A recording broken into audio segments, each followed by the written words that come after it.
gentlemen, cats and kittens, boys and girls. I'm Carbonor. Welcome to my channel.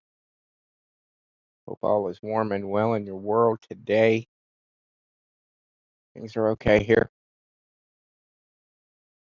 I can't say pretty cool because it is not pretty cool, as I have mentioned before. My air conditioner broken. I don't feel like I can, justifiably say that things are cool here. Because they're not cool. It's hot.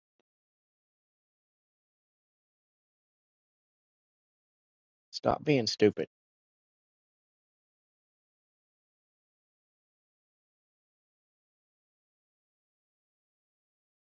Stop being stupid, laptop. Is this going to the right place? No, it is not. Of course, we're doing the standard, typical.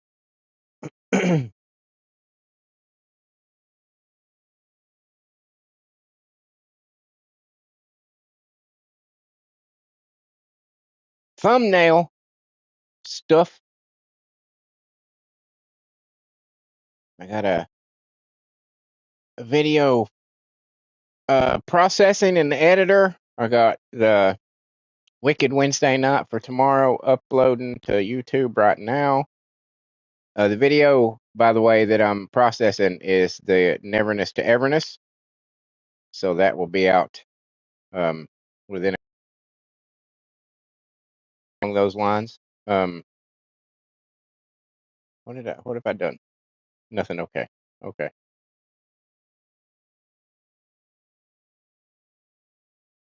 Hopefully. I've gotten a little behind. I'm trying to get it back all back under control. It's one of the things when you just a little behind the scenes stuff, That's one of the things about it. It is very easy to get behind with your stuff, especially when you're doing like daily live streams and you're trying to do at least one video a day, if not multiple videos a day. It's very, very easy to get behind and so hard to crawl your way back. At one point, a point that I was trying to get to, and what I really want to get to, is I was 3 weeks ahead with my wrestling stuff, and I dwindled it away. Shit happened here, shit happened there. I got distracted here, I got distracted there, and the next thing you know, it was gone. And I was like, why did you do that? Why did you do that? And my dumb ass was like, I don't know. I don't know why I done it. 'Cause I'm dumb. 'Cause I'm dumb.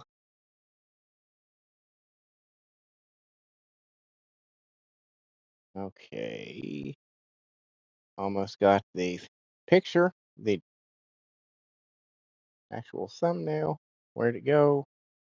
Where'd it go? Where'd you go? There you are. There you are. Save that shit, bitch.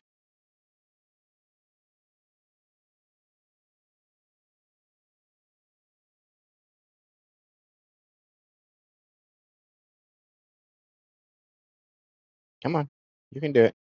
I have faith in you.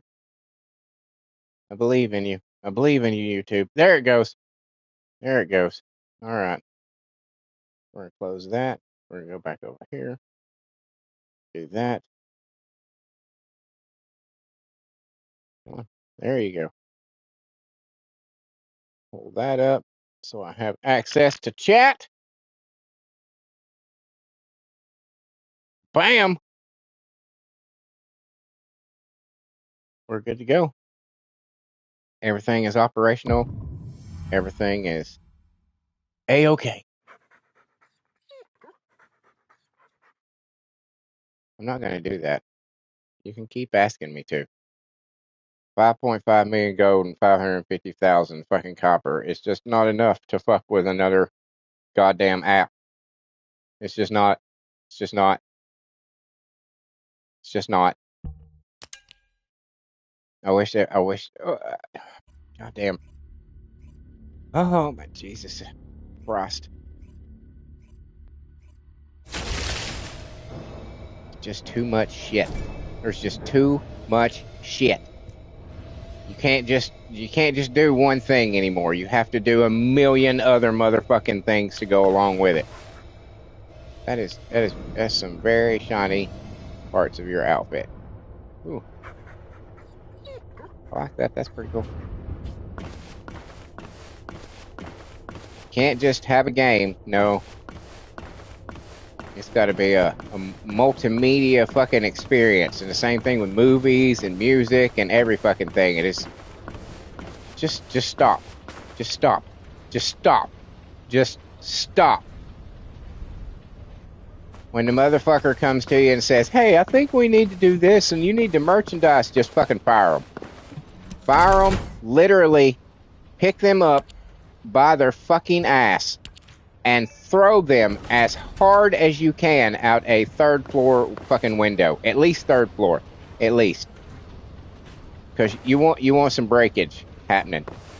Throwing them out a first floor window, that ain't shit. No. You want it to hurt. You want it to hurt a lot. Third floor at least.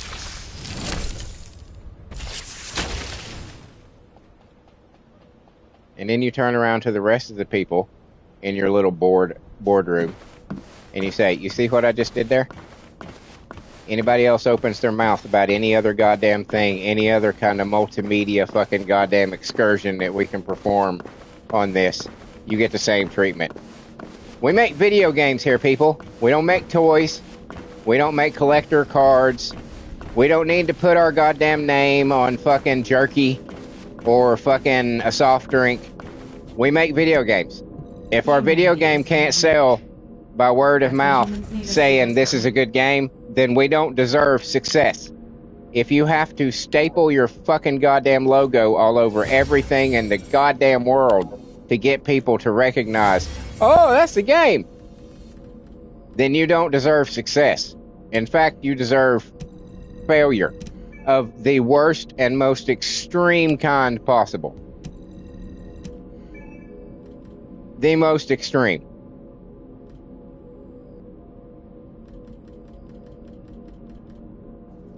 There is just too much goddamn shit. And it is just fucking shit.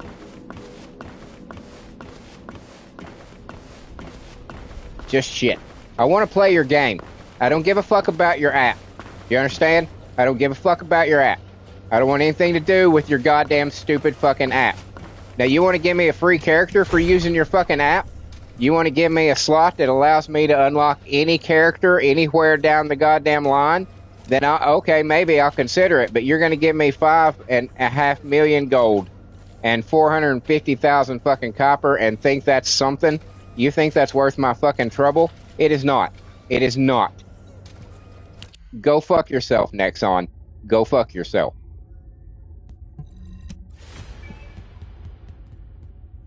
And here's another little clue for you, Nexon. Leading me to your website is not going to get me to play any other game but the one that I'm playing right goddamn now.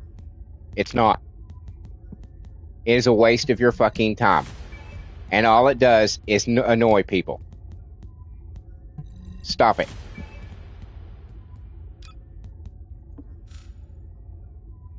Stop it. Let's not forget the debacle that we had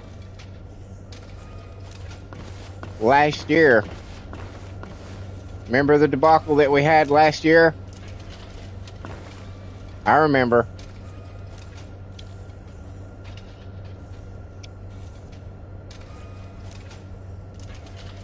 The what was it called? The style over substance? Was that what it was? And the pain in the ass bullshit that you tried to get us, that you got us all to fucking jump through, and then didn't give clear understanding of how to get the rewards. Yeah, That was fun. That was a lot of fun. I enjoyed the shit out of that. Nexon, thanks. Also, you could get traffic to your bullshit fucking website that nobody cares about. Thanks, Nexon. Okay. I'm in a mood today, it seems. Started right off the gate, bitching. Bitching about shit.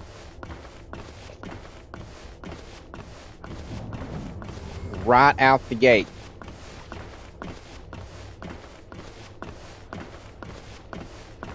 I don't know why. Well, I do know why. I had a shit night at work. I hate my job. I hate my fucking job. I hate the place. Not fond of most of the people that are there either. I'm sure most people can say that same thing.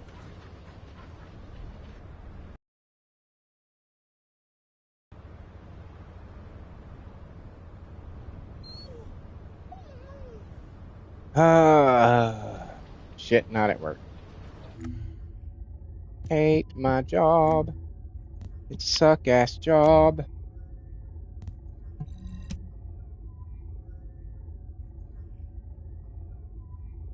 Everything in my restaurant is fucking broken, yet they expect us to respond or to be able to fucking function as if we have a fully functioning kitchen. Everybody knows the state of that kitchen. Every single person that works in that goddamn fucking restaurant, from the front of the house to the back of the house to the managers to the dishwasher, knows that nothing in that fucking goddamn place works properly. And they don't care. They don't care. They still expect you to pump shit out like everything works perfectly. This is Hound Action to all personnel. Void storm is intensifying. Conditions are unfavorable. We got a new store. We're going to be getting a new store. I probably won't be there to see it, because it's probably going to take years for it to happen. I don't expect it's going to be done by the end of this year, by any stretch of the imagination. As slow as the entire process has been. And I hope to fucking God I am not still there.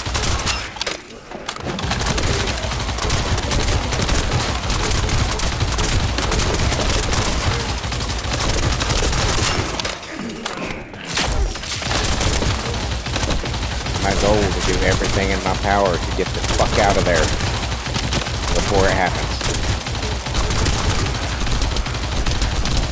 Not necessarily having a successful, YouTube channel or anything like that. I'd be perfectly happy to just go to another fucking restaurant.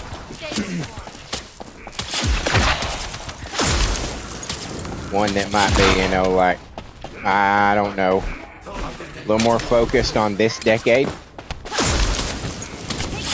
See, the place where I work, I don't know if you know, most of you probably don't know a whole lot about kitchen work. But in most restaurants, especially these days, in most restaurants, every station has their own printer. So if a dinner order comes in, each station gets a check for what part of that order is on their station. You know what I'm saying? So like if you got like a 6-top and they order some, 6 burgers and 6 fries, well, the grill is going to have the 6 burgers. They'll get that ticket. And then the fry guy will get the ticket that tells him he needs 6 fries. And in a lot of those places, the tickets are timed to account for the fact that it takes longer to cook a burger than it does to cook french fries. The place that I'm working in is still on a single printer fucking system. So that means we get one check, and one guy holds all the checks, and that same guy reads off what's on the check. which is not that big a deal unless you get busy. Arcane life signs detected inside And then when you get busy, you're expected to remember 20 or 30 different goddamn things all at fucking once. Now, a lot of people say stupid, ignorant goddamn bullshit like, oh, it separates the good cooks from the bad cooks. Yeah, only idiots believe that. Literally, only fucking idiots believe that. As seriously. Only idiots believe that. Only idiot, macho dipshits believe that kind of bullshit. And would be like, no, I don't want this. It's going to make the kitchen run more smoothly and more efficiently. No, I want to show my balls. I want to show how big my balls are. I'd rather do that. I'd rather do that than the kitchen run smoothly and efficiently. I'd rather everybody know that I'm the one in charge because I'm the one that's calling out the orders. And that's essentially what it is. But the reason that we don't have multi-printer system in this place is because the owner is a worthless piece of shit who wants to spend as little money on his restaurant as is humanly possible. And to a degree that is much worse than your typical fucking restaurant owner. He is a crooked motherfucker.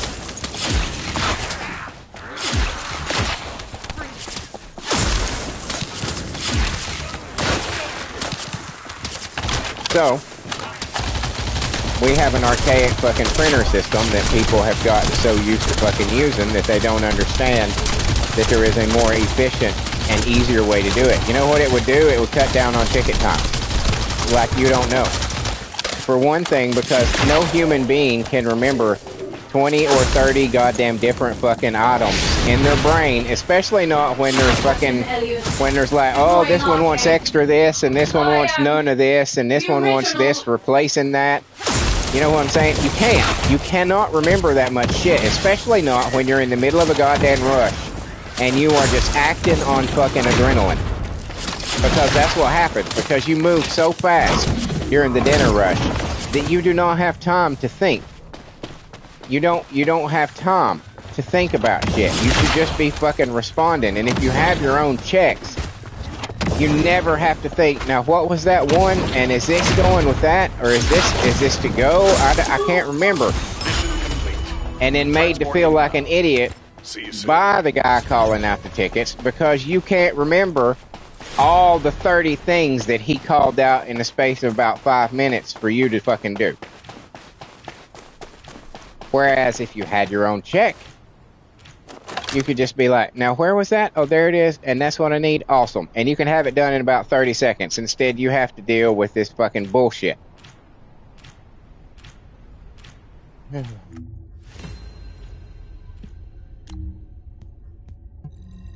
Yeah, I hate my job.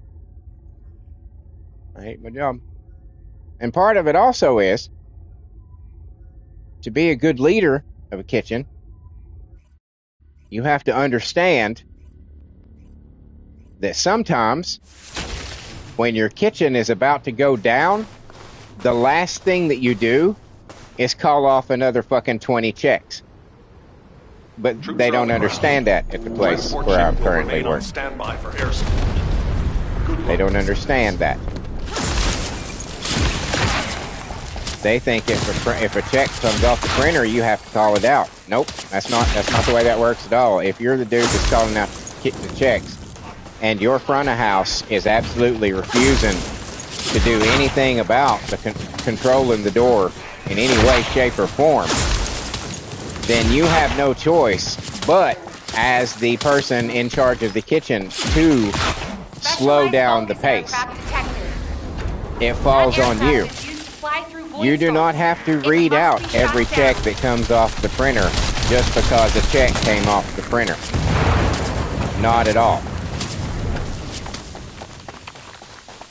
You can put those little motherfuckers aside and say, we'll read those in a few minutes once we all get caught up. And that's what a good leader is capable of doing. A bad leader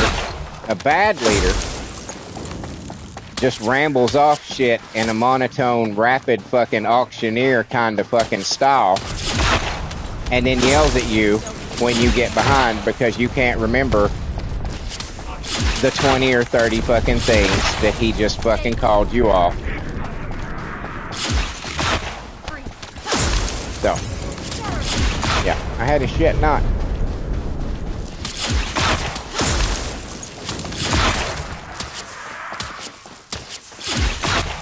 It's just, there.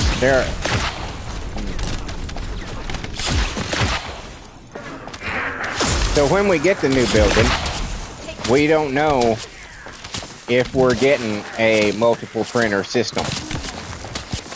We don't have any idea, and it's not a priority for any of the people who've been there for any length of time because they're ignorant of how amazingly efficient your kitchen will run when everybody has their own check. And all they see it as is like, oh, you're a pussy, you can't remember all this shit. Oh, you're weak. You're weak. No, I'm not. I'm not. And you can't remember all this shit either. Don't pretend like you can. Don't pretend like your ass ain't walking over there to see all those checks too. Because it does. Tactical transport en route to the Descendant's position. Close air support available. So yeah, I'm in a bit of a sour mood today. Because I'm just really tired of fucking dealing with this bullshit at my job.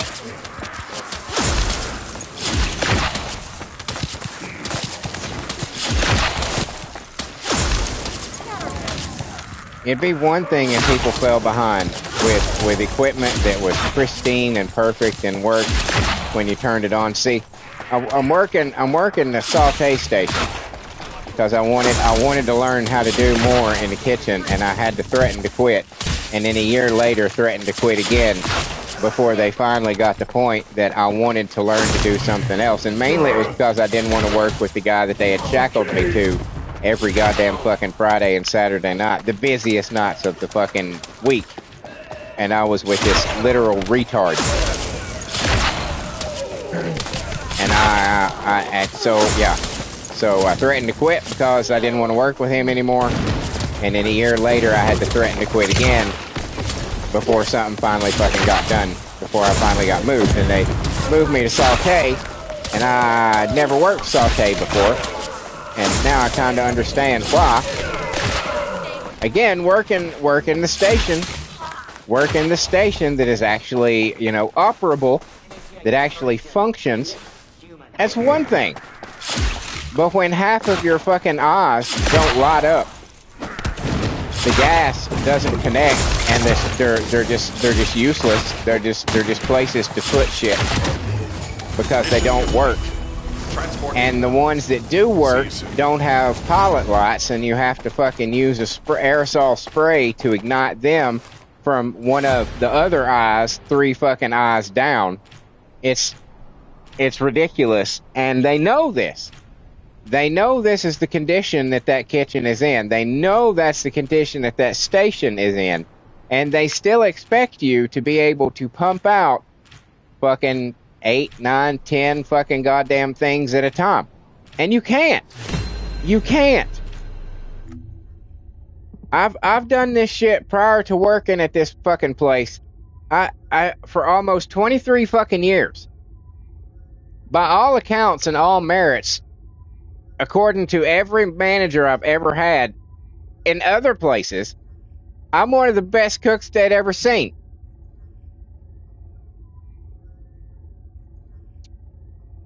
But I get to this broken, dilapidated, backwards, fucking, archaic, fucking goddamn restaurant that I'm at now, and I can't function. I've been there for 4 years. I still don't feel like I'm functioning properly.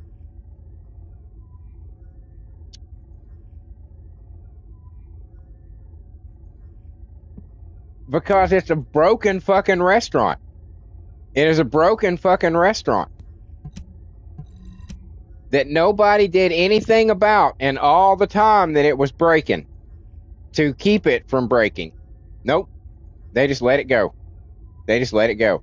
I worked in one restaurant one time that was it was similar. It had similar conditions. Like literally, when it rained, we had to duct tape fucking garbage bags that we would split in half. We had to duct tape garbage bags to the vent system to keep the water from pouring from the ceiling straight down onto the flat top. So I've worked in places before like that. And you know how we solved that one? You know how we solved that problem at that restaurant? We all threatened to quit if they didn't fix it.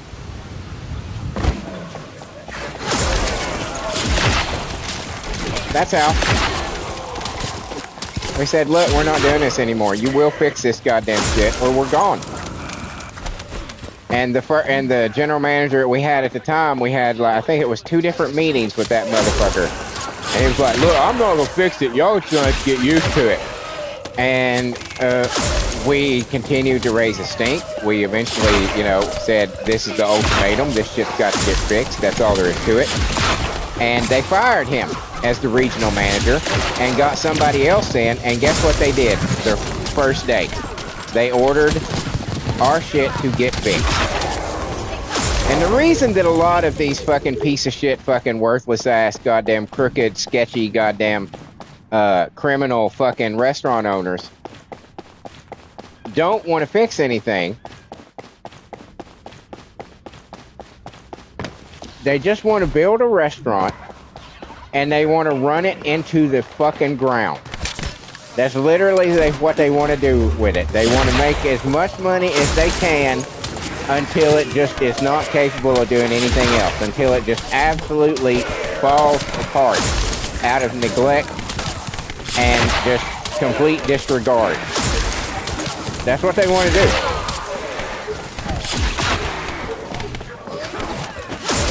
And if you have, and they don't want to have to close the restaurant to fix stuff. Not even a fucking day. They don't want to have to close it.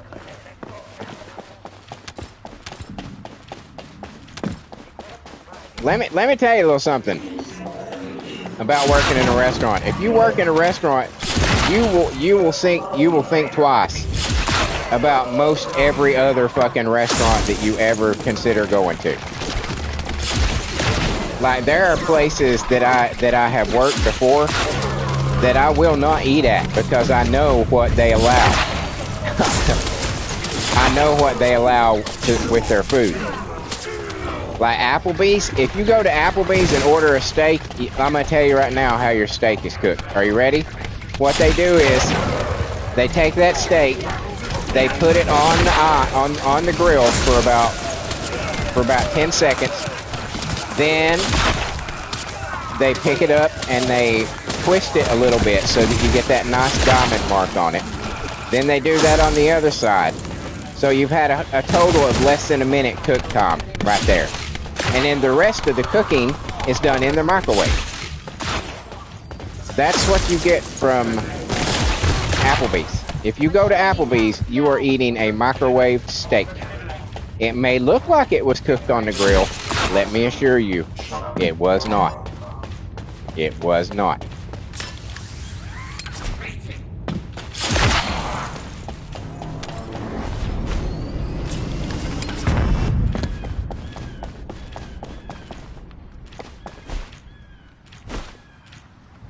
Uh-oh.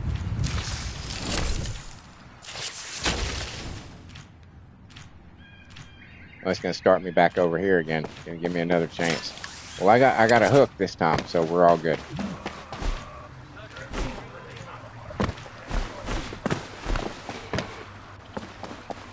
Yeah. Restaurant life sucks. And you don't really realize how bad it sucks until you get older. As a kid, you're thinking, this is perfect. This is perfect for my life. You know, this is perfect. I get to, you know, I'm gonna hang out with all these cool people. We're gonna, you know, smoke weed all day and eat acid at work. And then when everybody gets done and we get off, we're gonna go to somebody's house and get fucked up. And you know, it's awesome. It's awesome when you're young, but when you start growing up, It's a fucking horrible job to be involved in. It is absolutely horrific to be involved in as an adult. Not a 20-year-old just looking to get fucked up and laid. But when you're 25 years in, there's not much else you can do but start a YouTube channel and hope and hope that it takes off. Believe you me, the second that I think that I can live, survive on what I get from a YouTube channel, and I'm not there. I'm not making anything off of it yet. In fact, I'm putting more money into it than anything else. But the goddamn second that I think, you know what? I think I might be, it's like, done, I'm quitting, fuck y'all. You can all shove this entire building up every one of your own asses.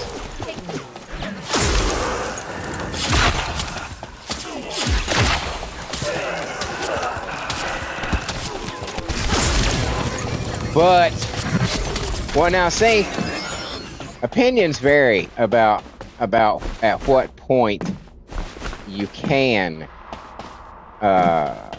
make YouTube your job. You know what I'm saying?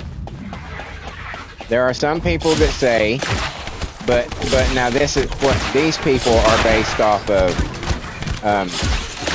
ad revenue. You know what I'm saying? Being a partner with YouTube and making money off of the ads for YouTube. I'm not gonna be able to do that because I say shit that would get me in trouble. I curse too much. I'm not kid friendly. I'm not family friendly, and I don't ever intend to be. Because I'm a goddamn adult. I want to talk like an adult. I want to talk about adult topics. And I don't give a fuck about your kid. I don't give a fuck about your child. I really don't. I really don't. I had this, I think I talked about this a few days ago. I would fucking protect your child from harm, you know, with my life if necessary. But I'm not curbing myself. I'm not changing who I am. So your precious child's fucking ears don't ever hear the word fuck, because your kid's gonna hear the word fuck. Sorry, the word fuck exists in a lot of people's vocabulary in a lot of different ways. Your child is gonna hear the word fuck. So that is up to you as the parent to say that's a bad word. Don't say that. That's not my problem. It's not my problem that when I walk through the fucking store going, fuck this, fuck that, and fuck everything, that your child goes home and says, fuck this, fuck that, fuck everything. That's not my problem. That is not my problem. That is 1000% your problem.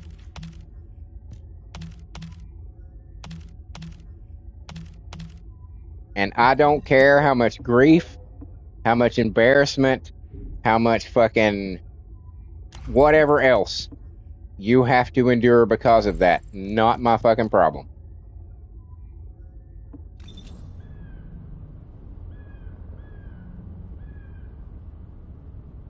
I would even wager strong money that had I a child, I would still be the same way.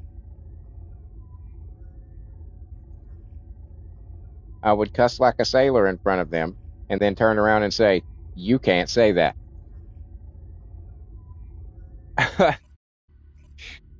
And when I would say, you can't say that, that would be the end of it. There wouldn't be no pouting. There wouldn't be no whining. You know why? Because I'd bust my kid's ass. That's why. You know why I would never have to worry about my child pitching a fit in a Walmart because I wouldn't buy them the toy that they wanted? Because they would know that when I got them home, I would beat them within an inch of their fucking life. That's how. That's how. Kids are not gonna mind on their own. They are nothing but id. They are nothing but I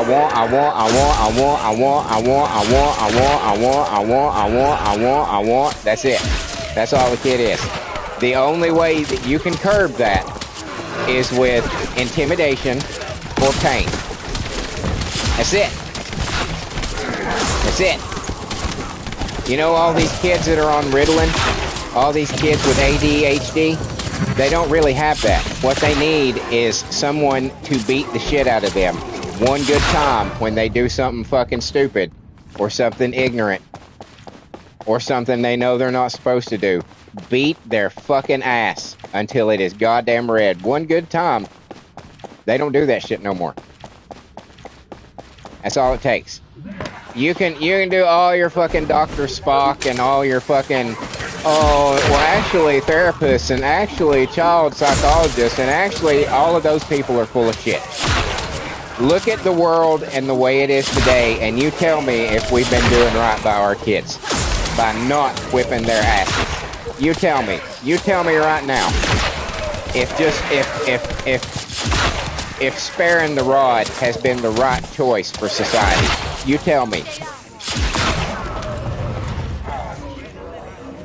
Cause if you say it ain't, or I mean, if you say that it has been better for society, you're a fucking liar or you're stupid.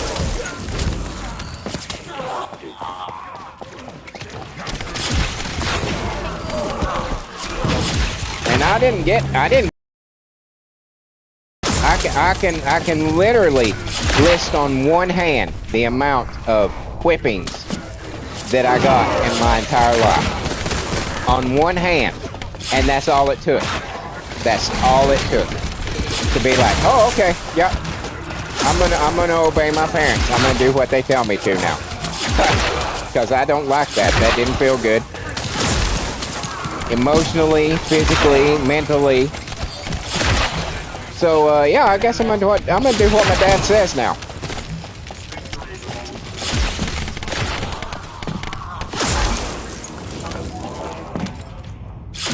There is no better motivator than pain.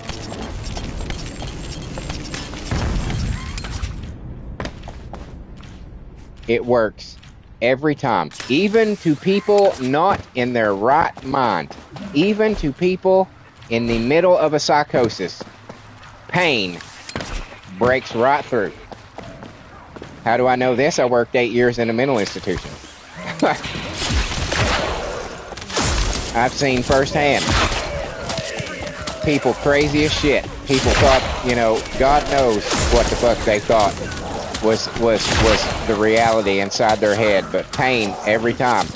Every time they'd start their shit and we had to put them on the ground, they understood exactly what was happening. Ow, I don't like this. Yeah, it doesn't feel good, does it?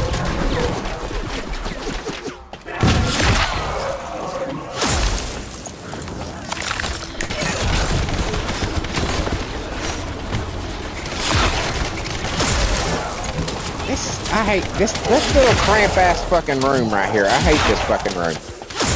It is so... who designed... What is this room for? What is this room for? For banquets or some shit? I mean, literally, what is this? What is the purpose of this room? What interior designer came in and said, okay, here's what I'm thinking. We need a bunch of just big, huge blocks that don't really go to anything. I guess you could kind of say that they're stairs, but only if you like jump and you grab a hold of one and pull yourself up. And then we're going to put some actual stairs over here.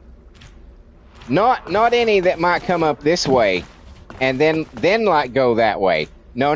We're going to stop with the stairs right there. Maybe they ran out of money. Maybe the budget was over. And they were like, okay, look, I know this is not finished, but hear me out. And the platform right here, for what purpose? What is this for? Is this to like survey the fucked up room? And then we have this thing just randomly, just here. Is that a gear? Is it like, is something come out of the ground? I have so many questions about this room, and I've stopped in this room before and been like, what is this room for? What possible purpose could it serve?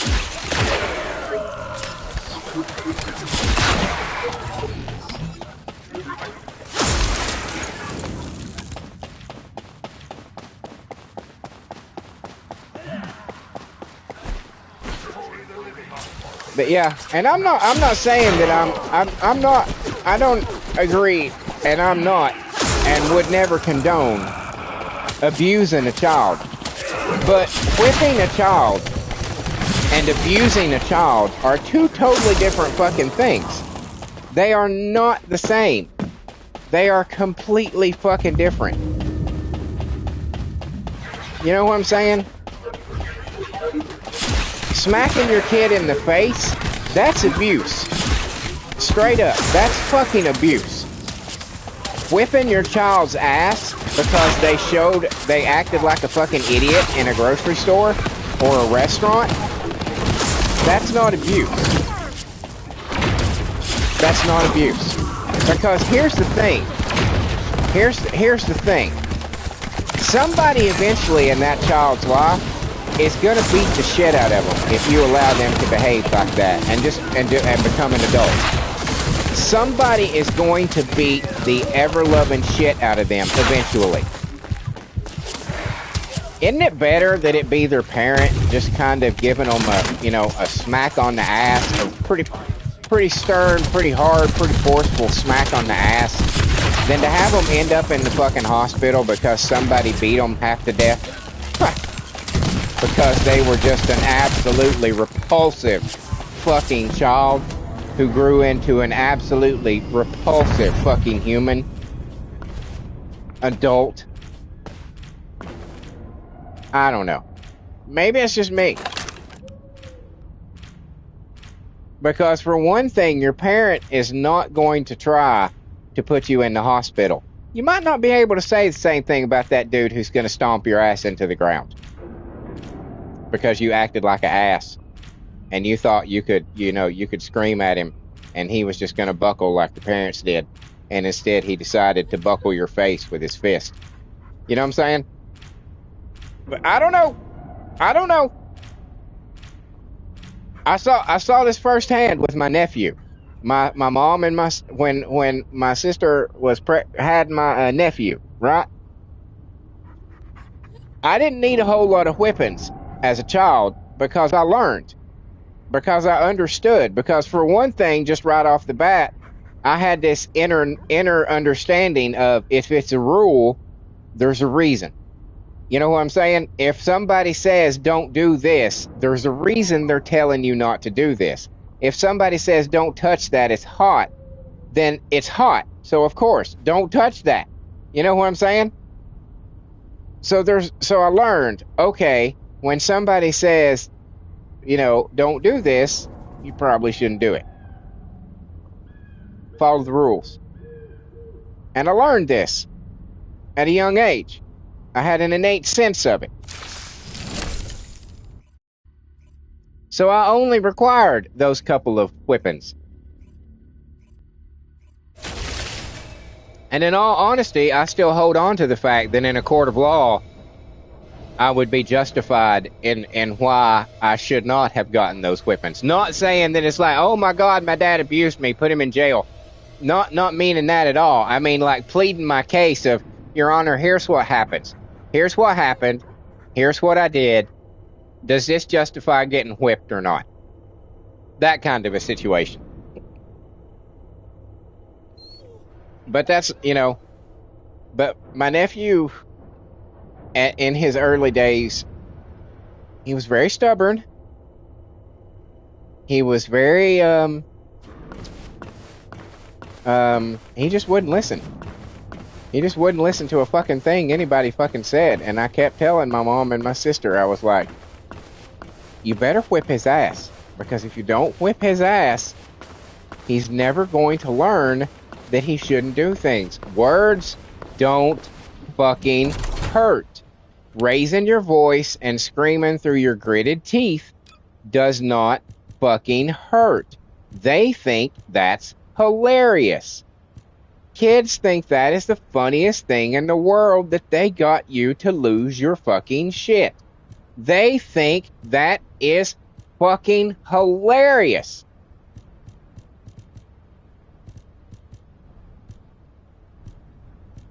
And if all you're doing is giving them a stern talking to, then at the end of the day, they were not punished. There was no punishment doled out. There was just, yeah, they yelled at me. No big deal. We'll go do it again tomorrow.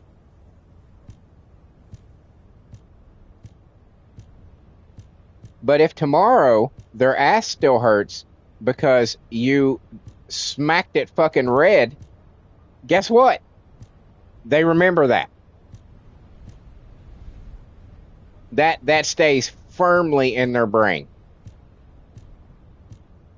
I did this thing that I wasn't supposed to, and my ass still hurts because of it. Damn, maybe the next time I'll not do that thing that I'm not supposed to do. It really is that fucking simple. It really is that fucking simple. And you can give me, I don't give a fuck who they are, the most proclaimed fucking goddamn child psychologist out there. You can put them in front of me and I'll just, you're fucking full of shit. I guarantee you, for one thing, they don't have children. I guarantee you, whatever goddamn child psychologist you drag in fucking front of me, I bet dollars to donuts 95% of the time they don't have a kid. Now, I don't have a kid. True. This is true. But I've seen many raised around me.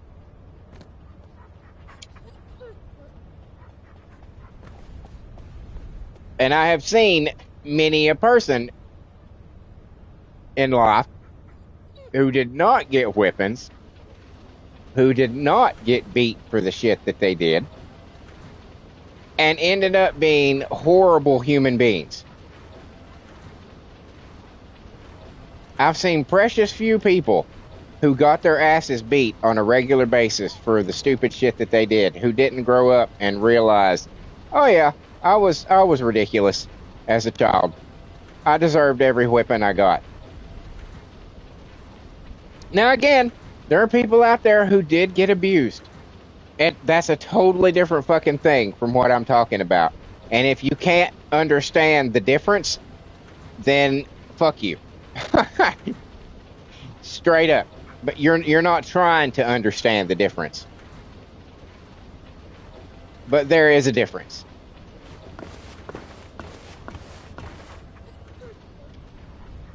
And again, I say, look at society. Children should not be in charge. The world should not be made candy-coated for the benefit of children. The world should still be an adult world. And you as a parent are responsible then for keeping your child safe from that adult world. The adult world should not turn into Disneyland. You know, a big-ass ball pit. Because you're unwilling to do what you should be doing as a parent.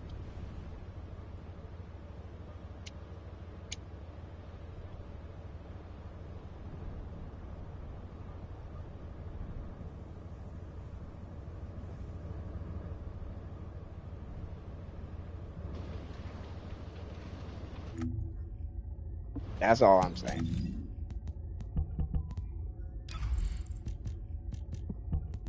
And I can't do anything else at all, right? Nothing. It's all done. Alright. She is at max level. She is at max cat. All her shit is maxed out. Pretty much as good as I can get it. Well, no, I've got to max cat these, but as far as, you know, stats and shit. Essentially, catting doesn't do anything but just, it's prestige after a point. It's just, yes, look at me. I've got my VS catted at 60. Oh, yours is only at 10. Oh, you paltry little thing.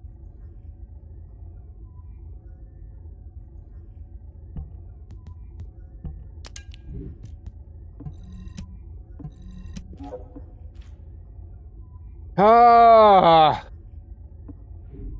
Sometimes, man. Fucking sometimes.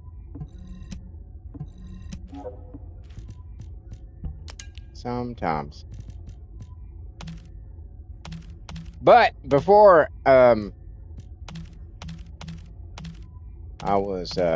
I logged on this morning, I was watching a video about how poorly Supergirl is about to do. And that does my heart good. I want to see the James Gunn DC universe fail catastrophically. I want it to go down in a fiery, burning fucking pile of metal and just absolutely crater into the fucking ground. A smoldering, smoking fucking mess. That's what I want to see happen to the James Gunn DC universe, because he never, never, never, never, never should have been put in charge of anything remotely comic book related. Now, yes, 'tis true, the Guardians of the Galaxy were a comic book, but if you notice, he didn't really make his universe very comic booky, did he? No, he didn't. It was a whole lot more sci-fi than it was comic booky, wasn't it? Yeah, it was. It was. James Gunn doesn't know how to write heroes. He knows how to he knows how to take a group of misfit fucking retards and make it entertaining to watch. But, that's about it. That's about it. He knows how to make quirky characters. He doesn't know how to make solid,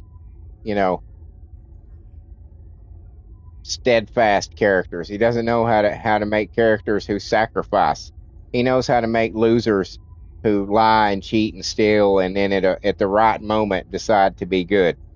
But he doesn't know how to make somebody who's just good, who's just inherently good. He has no understanding of that.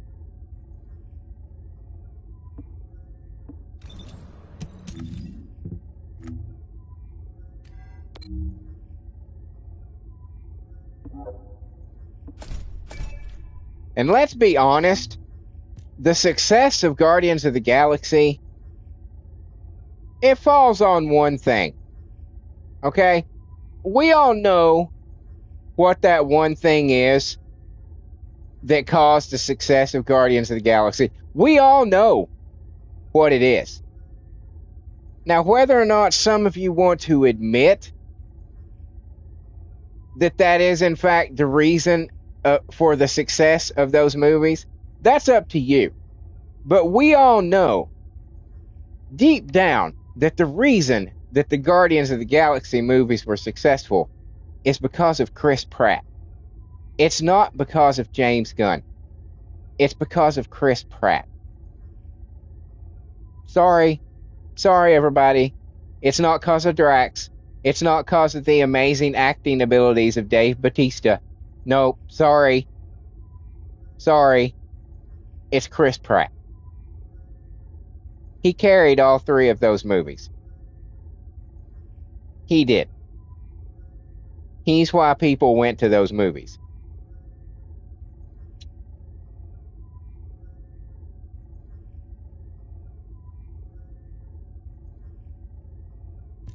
Because he is just such a humble, likable everyman that he's like Ryan Reynolds was until his stupid fucking wife got him involved with this fucking lawsuit shit that's probably gonna bring him down. There's another reason not to get married, kids. Because women be stupid and they do stupid shit and they cause you pain because of it.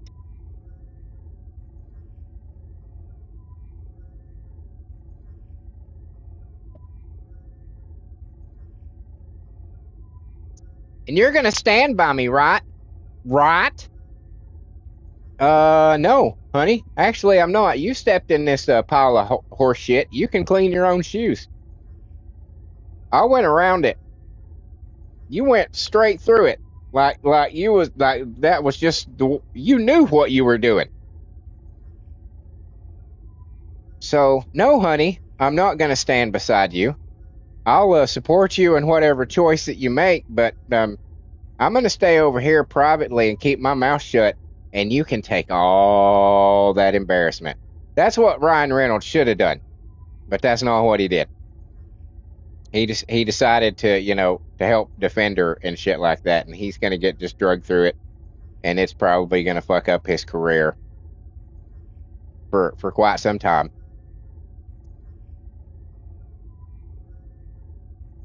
Yeah, but yeah, Chris Pratt's the reason that the Guardians of the Galaxy movies were successful, not James Gunn. Sorry, and you know I'm right. You know I'm right. You just don't want to admit it, but it's true.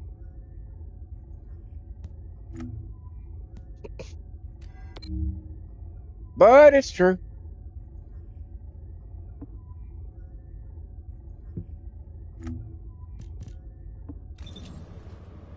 But yeah, Supergirl's gonna bomb. It's the projections that they're looking at right now is around about 47 million for its opening weekend, which puts it neck and neck with the Marvels. And the Marvels is the lowest earning fucking MCU movie of all time. And Supergirl is tracking to go right there with it. Superman did not make money. Now there's a lot of people out there that's going to try to convince you. And look at the box office. Look at the box office. Yeah, look at the box office. Yeah, look at the box office. And they said it only cost this many hundred millions of dollars, so it's all profit. No, it's not, because about 40% of whatever the box office is goes to the box office, goes to the theater owners. So that right off the bat cuts almost half of whatever that box office was away. Then, did you account for merchandising? Because a lot of times they don't include that in how much that the movie cost. Which is usually pretty close to equal to the amount that they spent on making it. So if you've got if you spend $150 million on making a movie, you can count on probably about 130, for the merchandising, for getting your. And then, like I said, so so if you spend $150 million on a movie, then you're probably going to have to make at least double that just to break even.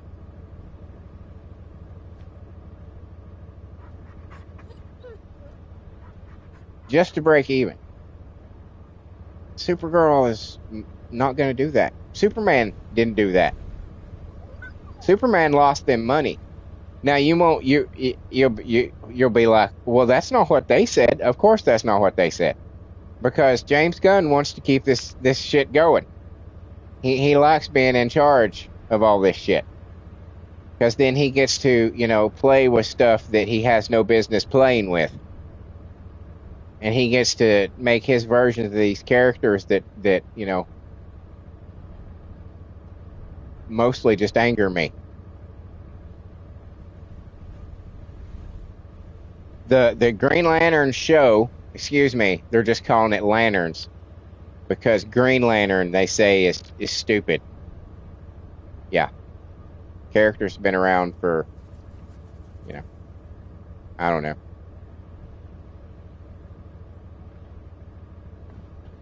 70, 80 years. He's a stupid one. Okay.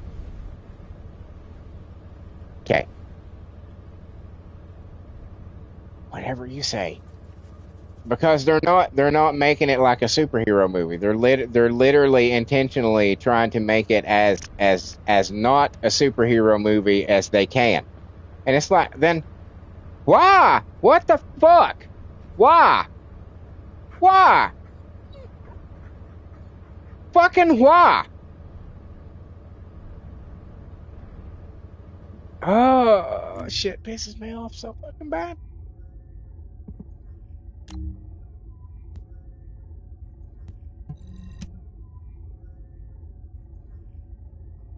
Uh, sometimes, sometimes. I often say, I got a little line, when I'm like really frustrated or, really fucking just, you know what I'm saying? I say it often.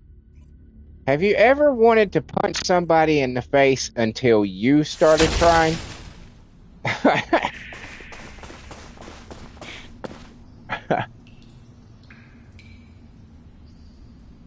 I feel like that a lot. I'm gonna be honest. I feel like that a lot. Like I would like to just punch somebody in the face until I start crying.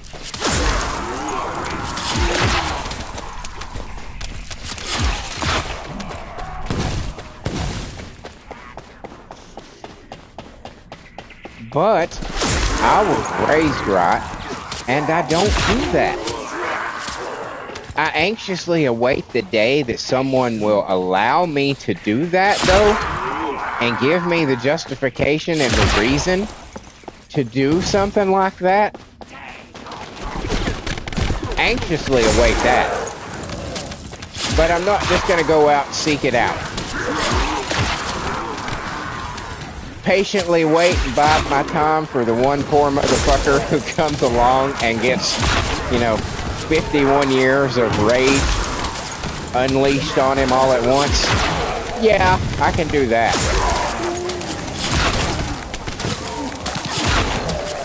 But I'm not going to just walk up to somebody and say, "What'd you say?" No. It's going to have to be pretty severe to get me to get to that point.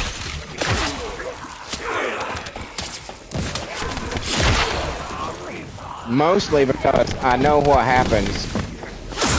Again, it's understanding. It's action and reaction. Crime and punishment.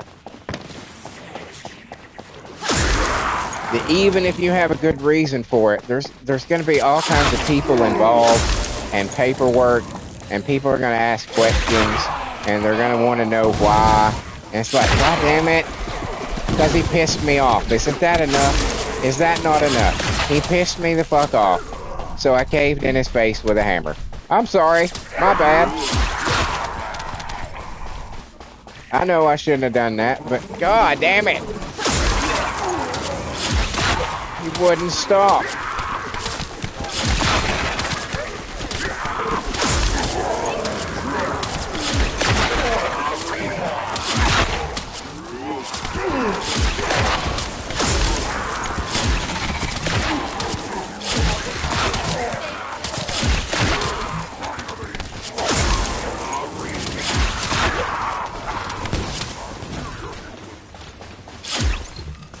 What? What happened? A lag. There was a lag that happened there.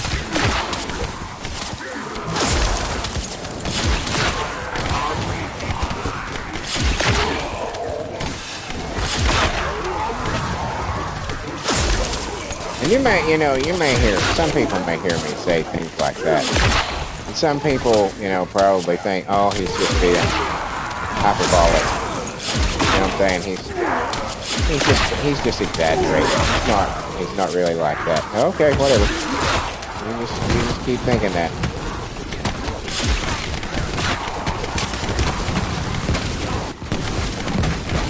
That doesn't mean that I'm necessarily dangerous.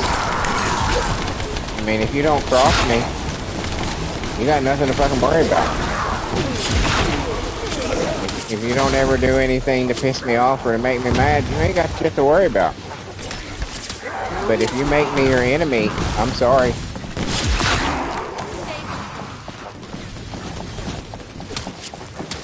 I'm sorry. I'll burn the world to the ground. To make you pay. Even if it's my world. Even if it's my world too, I will burn it the fuck to the ground.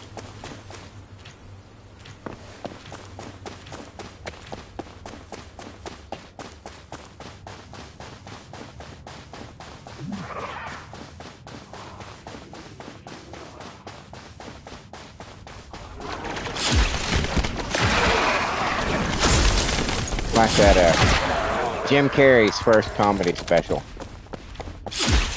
Long time ago. It was quite funny. It was very funny. One of the jokes he said, talking about talking about, you know, the impulses and the things in your head and shit like that.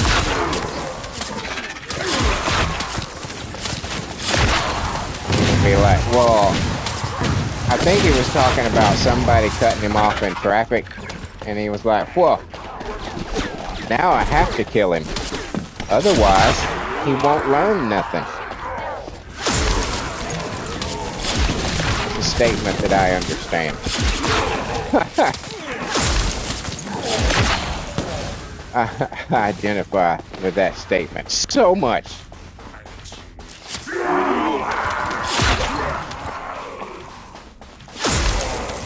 Because they don't have to know the lesson. They don't have to understand the lesson for a long time for it to count. You know what I'm saying? That's not necessary. That's where a lot of people make their mistakes. They think, okay, well, this guy's got to learn this and then live for the night, not like the next 20 or 30 years. No. The next 20 or 30 seconds is fine. As long as you see that look of realization in their eyes that, oh shit, I get it now. That's all that matters. That's all that's important. Oh, this guy wasn't gonna fuck with me, and I decided to fuck with him, and now I am paying. That's the look that you want to see. There you go. There you go. Now you understand. It's not gonna save you, but now you understand.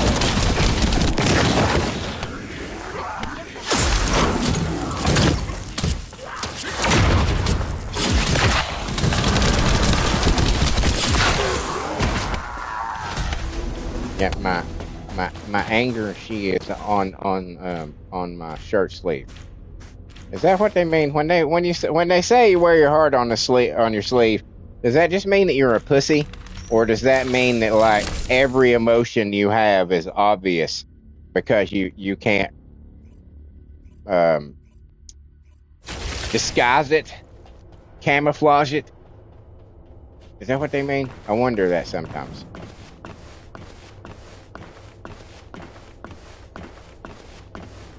Because if it's the the latter, then that's what's happening right now. I'm wearing my heart on my sleeve.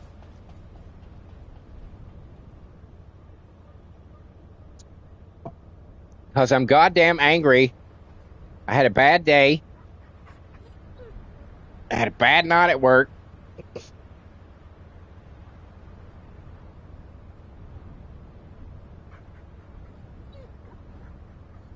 It gets me in the angry mood.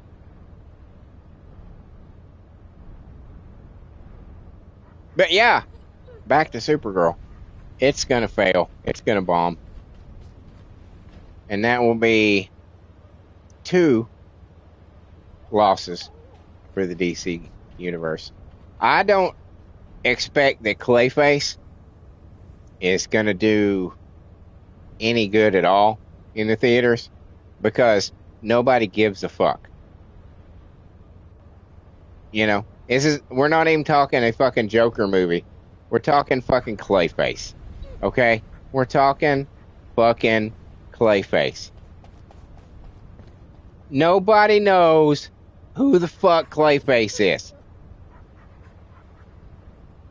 he is I'm gonna say he's a D-list fucking Batman villain. I'm genuinely gonna say that. Because you got, Joker. Um, obviously, it's pretty much, you could probably much put him alone as the A list. Everybody knows Joker. And then, you've got your Penguins, your Riddlers, your Catwomans that they're probably on your B list. Then you got like people like Poison Ivy and who else? Trying to think here. Okay, I put Clayface on C. No. He's less well known than Poison Ivy. So Bane. We'll put Bane with Poison Ivy. So yeah, Clayface is like a D-list fucking Batman villain. And you're gonna make a fucking movie? You're fucking. Is it gonna be? It's gonna be the third movie, right? Because Supergirl will be out first. I'm pretty sure. So it's your third fucking movie for your rebooted fucking DC universe. It's fucking Clayface. It's fucking Clayface. What? Why? What the fuck? What the fuck about Clayface did James Gunn see and say, that's it? That's that. I'm putting all my shit on Clayface. What was it about that character that he was like, yep, this is a good decision? Don't you want, James? Don't you think maybe we should do Catwoman or maybe Riddler or no? Fucking Clayface. We're doing Clayface. Doing Clayface. And after Clayface, we're going to do Scarface.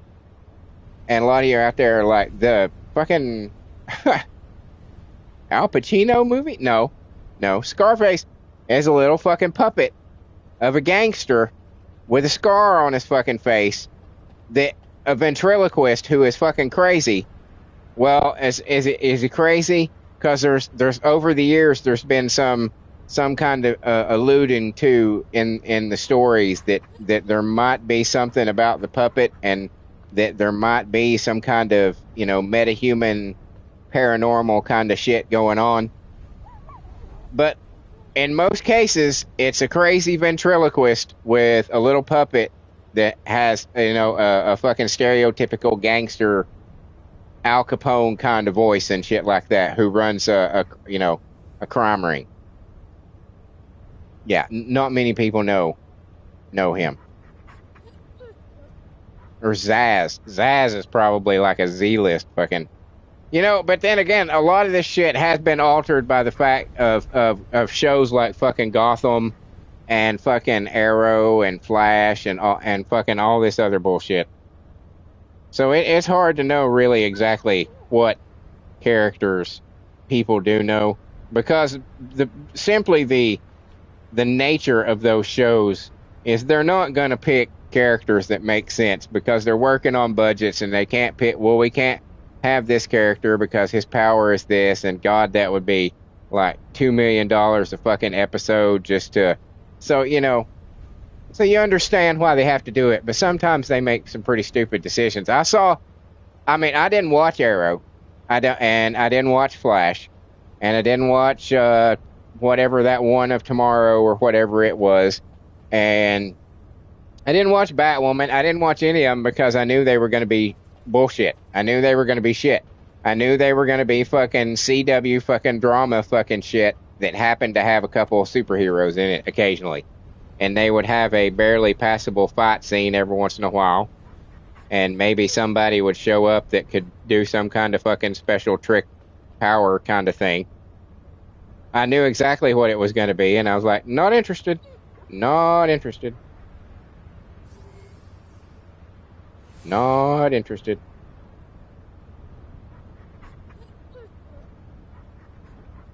But yeah, some of the characters that they decided to bring into those later seasons of those shows, it was just like, what the fuck are you thinking? What the fuck are you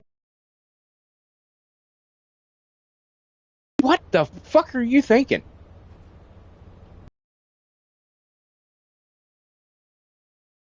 It's never Batman though. It's never Batman. Are people just running the fuck around and collecting people's shit now? Is that what people are doing now? People are just running around, stopping for 2 seconds, saving people's builds, and then running on. Is that what this game has become? That's sad. That's sad. So yeah, largely, so far, this episode, there's been some gameplay involved. But mostly it's just been me bitching about shit.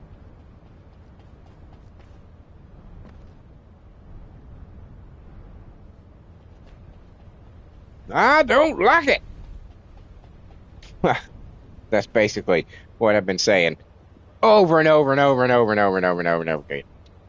I'm gonna do something real quick. We're gonna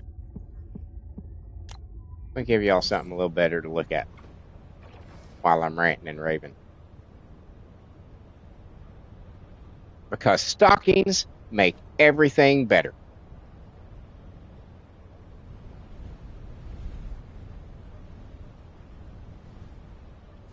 You know what I'm talking about.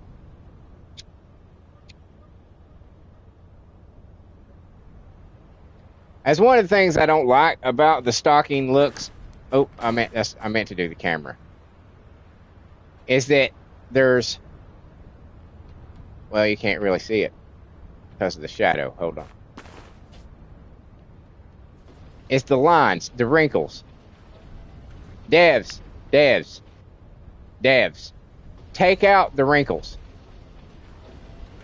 Take out the wrinkles on stockings. There should be no wrinkles. Stockings should be tight. They should be crisp.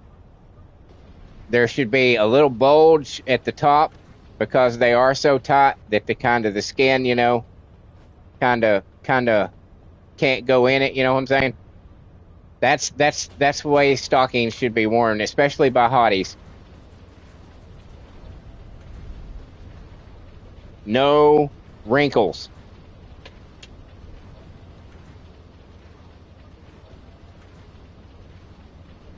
Again, those of you out there who know, you know I speak truth. You know I speak truth. And you are my people.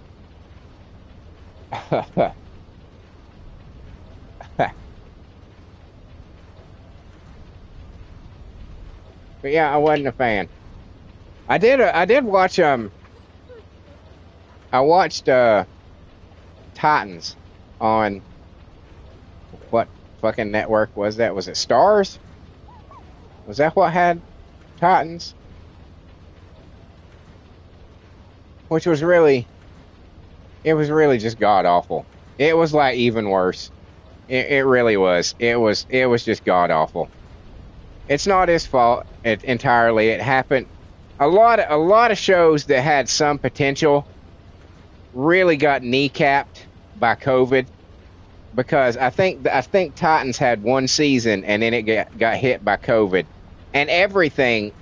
It was just impossible to fucking make a decent show at that time because you had so many restrictions and you had to keep everybody so far apart. You could only have so many people on the fucking set. It was just absolutely fucking retarded, the shit that they had to fucking do. It was just fucking stupid. So a lot of shows that had potential and you know could have gone somewhere good didn't get a chance to because of that bullshit. But that's a whole nother can of worms that I don't want to even fucking get into. The fucking goddamn. That's one of the greatest tricks ever played on the human race was fucking COVID. And there are so many people that bought that shit hook, line, and fucking sinker. And it's like, do you not? It's like people literally opened their heads, unscrewed the top of their head, took their brain, and just tossed it in the trash, and then put the little cap back on and said, "Okay, I'm ready for my booster." It's like this. Nothing about that was in any way, shape, or form the way medicine or illness has been treated since the dawn of humanity. And yet, suddenly, all that didn't matter anymore. Nope, daddy government says to do it this way, so that's the way we're going to do it. Okay. I'm not. I'm not going to do that. I didn't do that. Not a single booster. Not a single vaccine. No experimental fucking RNA tampering, DNA altering fucking bullshit. Me. Nope. I've caught COVID several times, and you know what? I've lived through every fucking time. Every fucking time. Was I sick? Yeah. Did I feel like shit? Yeah. Did I live? Yup. Just like I had the... what? The flu. Just like I had the flu. It was virtually identical to the flu. And how do I know this? Because I've had the flu. And I've had COVID. In fact, I had COVID, the flu, and pneumonia all at once one time.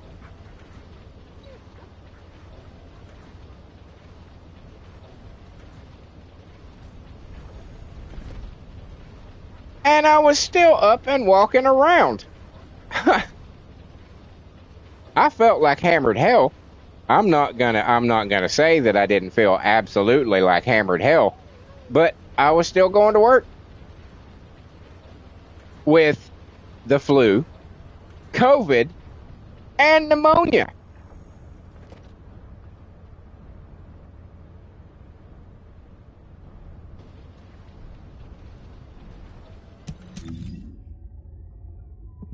So yeah, I took...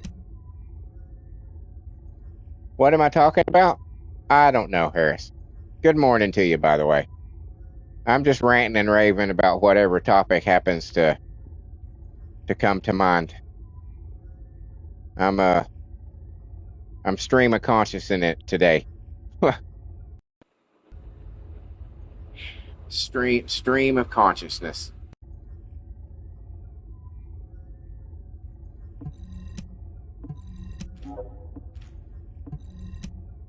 You would have to go back and see exactly where the formation of it all started to follow the twisting, turning track of how I got to it.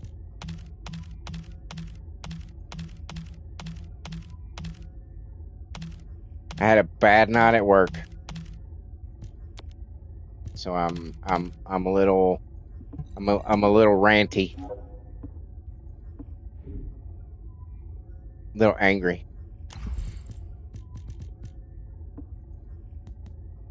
Serp will enjoy this episode when he sees it later.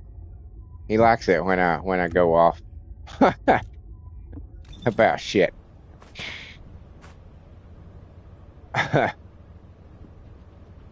He likes it when I yell.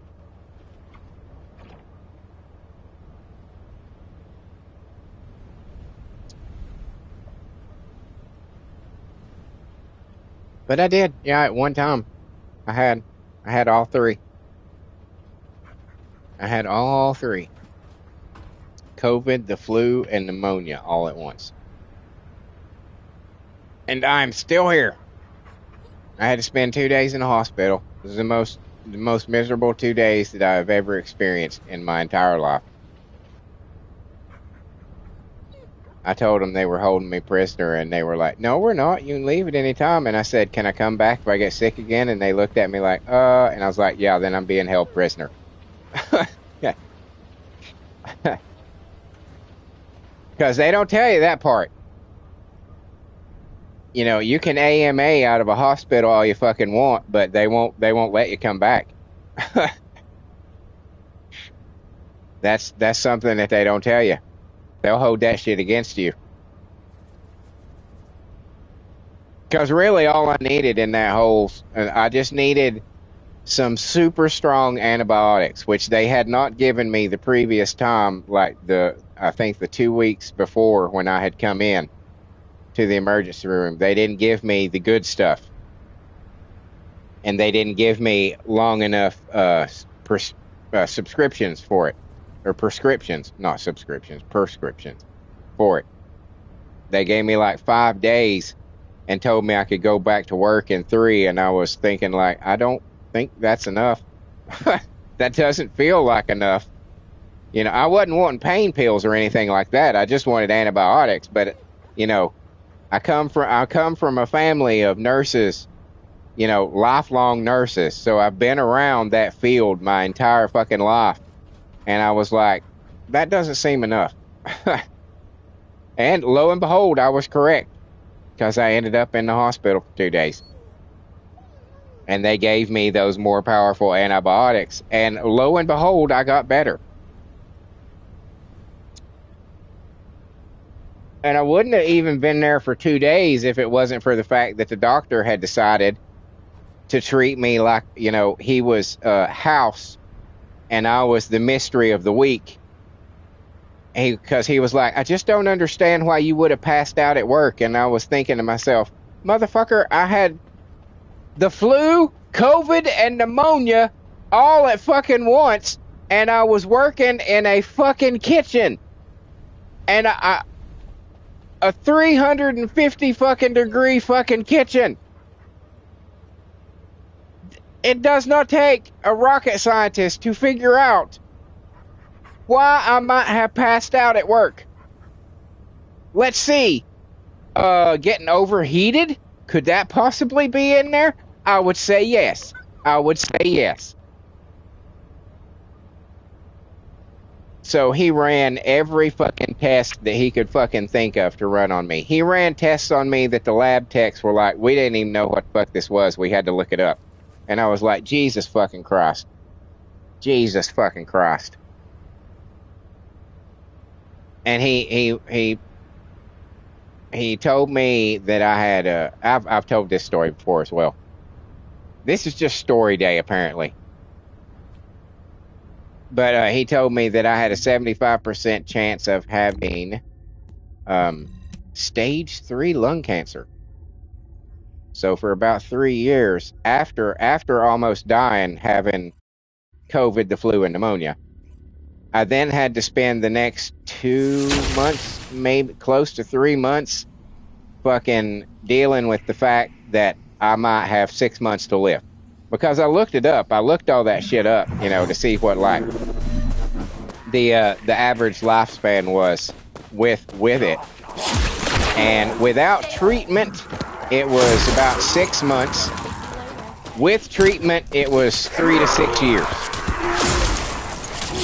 The average. And since I knew already that I wasn't going to do chemo, that I wasn't going to do any kind of chemo at all, I was like, well, so I guess I got about 6 months to live now.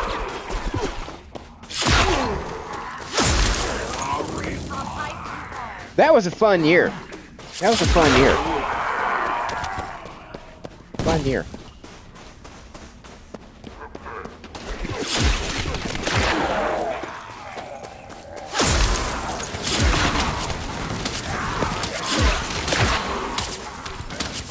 I took a lot of time off work because after, you know, it was, he told me he thought I had lung cancer after I got out of the hospital, right? Because he did a couple tests on me, and you know, and then he said, I want to do, I think it's called a fuck. I can't remember the word. It wasn't, shit. The words are not coming to me right now. Oh, it was right there. The word was right there. But anyway, he did a test, you know, where they scrape your fucking lungs. Biopsy. It wasn't a biopsy, but it was like a biopsy. I don't know what exactly the difference was, but it was essentially a biopsy. And then he told me that I had, you know, 70% chance of having stage 3 lung cancer.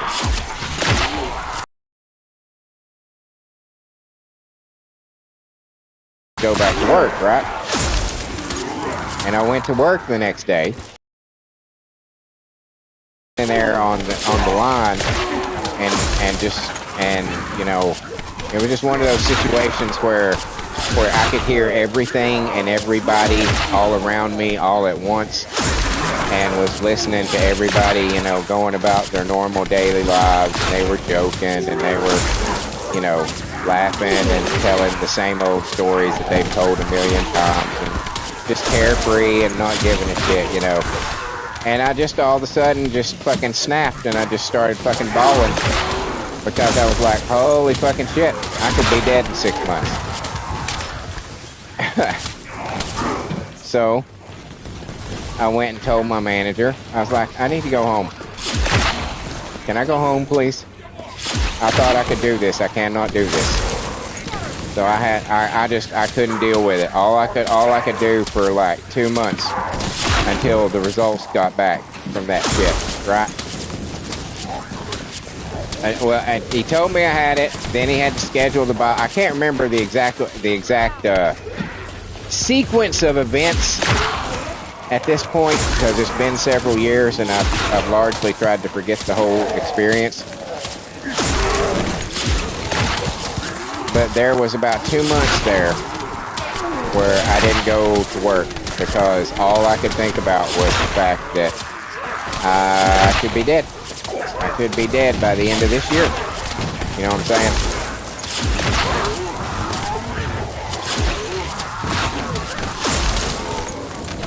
Weren't a good feeling.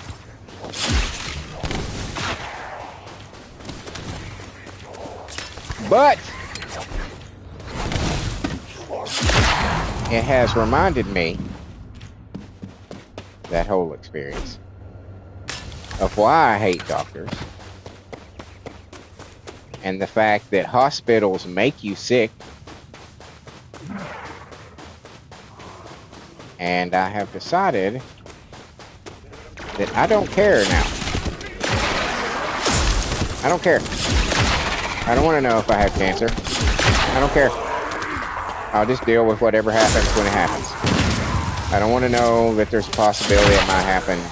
I don't want to know. Nope. Whatever it is that's wrong with me, I'm just going to let it get to the absolute worst place it can until there's no way to get it fixed, and then it's going to be like, all right, I'm gone. Later. See y'all. Bye. That's my plan. I'm just going to absolutely ignore my health until it kills me. Which luckily I'm a fairly, despite the fact that I'm pretty much a lifelong smoker. Despite the fact that I drink nothing but fucking coffee and Mellow Yellow, and that's not strictly true. When I'm eating food, I drink milk, which some people would probably say is not good for you either. But you know, if somebody's going to tell you that anything that you do is bad for you, oh, you do this? Jesus Christ, how are you still alive? You know, there's always going to be somebody out there that can find a, you know, something in your regular pattern that is like fatal, you know.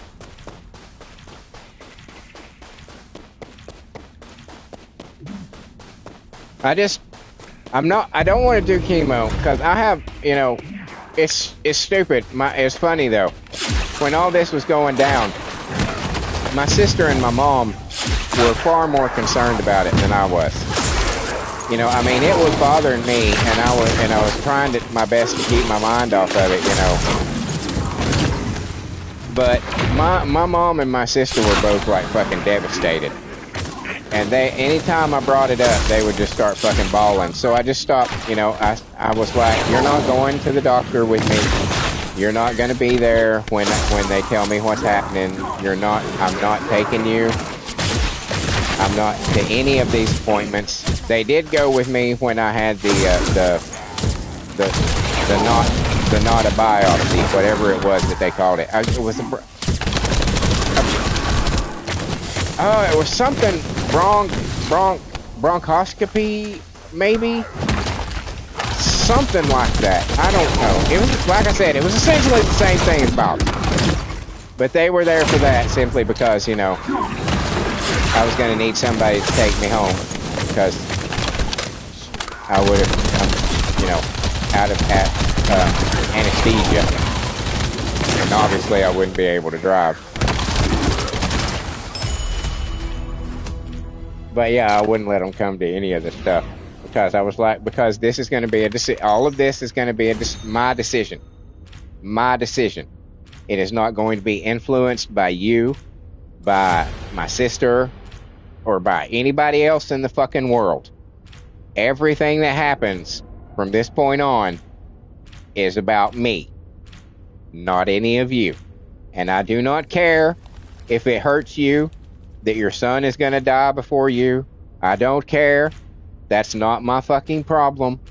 I'm going to determine what is best for my life and my existence based on what I want to do, what is best for me.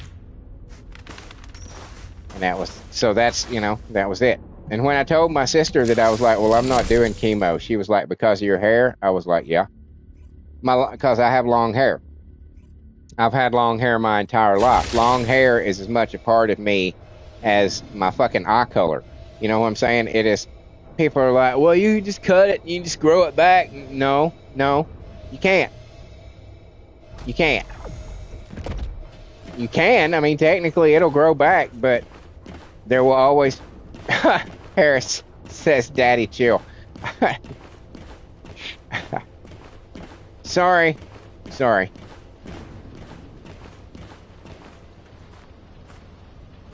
Some very, very mature topics being discussed today on the morning daily thingy. I understand. It's not always this morose. Sometimes it's quite lively and entertaining. It's just today the frame of mind is a little darker. Harris says, Wally time, I'm already on the way, man.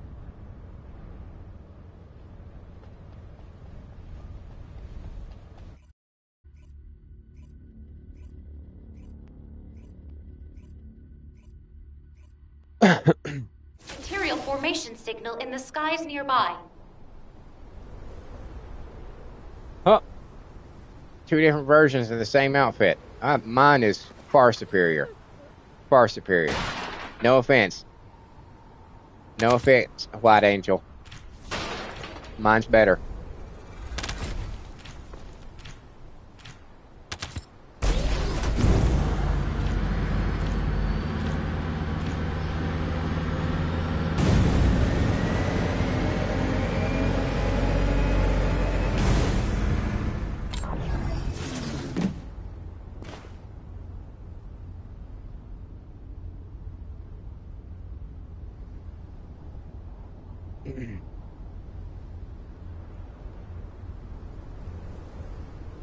You know, most of the time, I'm a fairly, you know, I'm a mild-tempered kind of guy. I mean, I have my rage issues. I'm not gonna lie. I do. I'm a rageaholic. But I try to be pretty cool most of the time.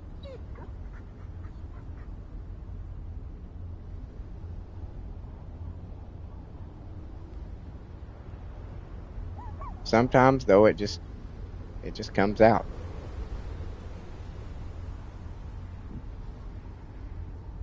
I'm sure some of you out there can understand what I've been saying.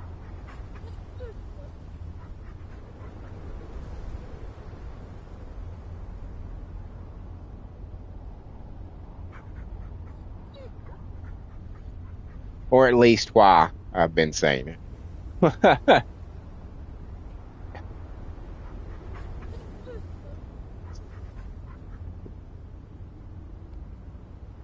Where are we? By the way, let's see. Okay, Wicked Wednesday Night is fully uploaded and scheduled for tonight at 8 p.m. my time. And how is... Aha! The next episode of Neverness to Everness is almost done. And I will, as soon as it is, it's got probably another 15 minutes. And I will immediately upload that bitch. Shouldn't take more than about an hour and a half. And that'll be live. I'm going to do my best to get a lot of shit recorded over my off days, Friday and Saturday this week. I'm going to do my best. Because I want to get ahead of shit. I want to get ahead of shit so in cases like I had mentioned when I was in the hospital for 2 days, you know? Just to prepare for things like that, or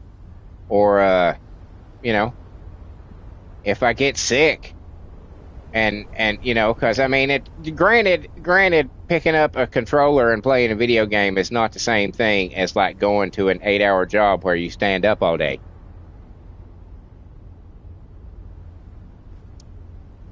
I totally get that I'm sure a lot of people would think was just sit in your fucking computer chair and play a game.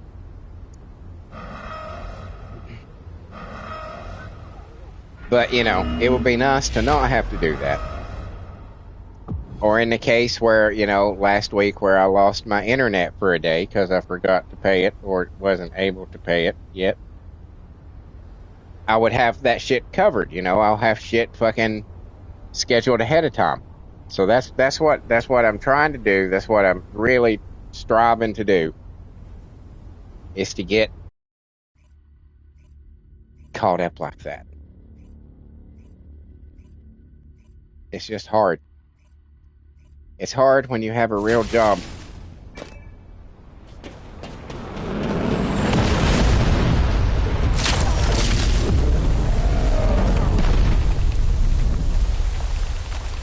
Oh, that was something I was talking about earlier. Yeah, okay, right. There are varying opinions on when you can turn your YouTube quote-unquote career into your actual job. Some people say it is 50,000 subscribers. When you hit 50,000 subscribers because of the ad revenue, you're good to go. Right? But as I said earlier, it is not likely that I'm going to get ad revenue because I have a foul mouth and I talk about adult things, and I don't care. I don't use the code words for things that YouTube wants you to use. They want you to self-censor and not say things, and I'm not going to do that. I'm not going to do that. So the likelihood is that I will not be approved for ad revenue when I hit that milestone. I already anticipate that.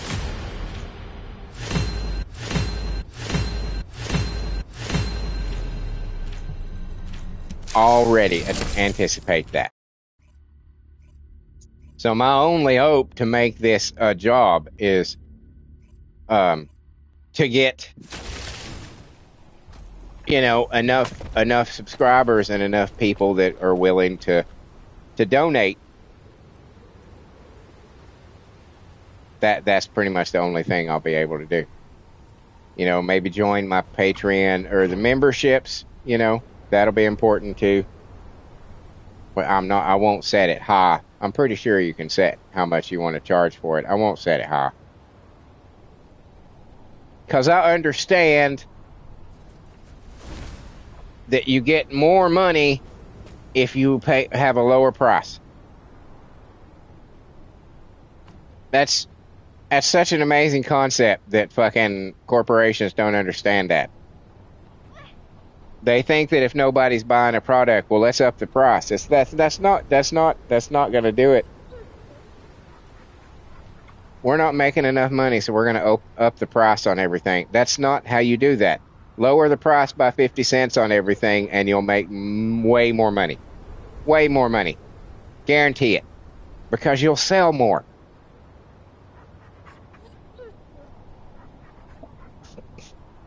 You'll sell more.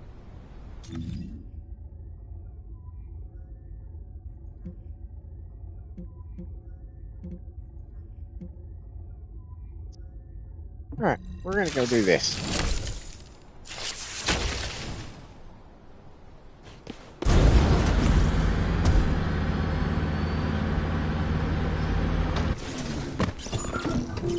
Descendant, a large cluster of breach creatures has been detected in the area.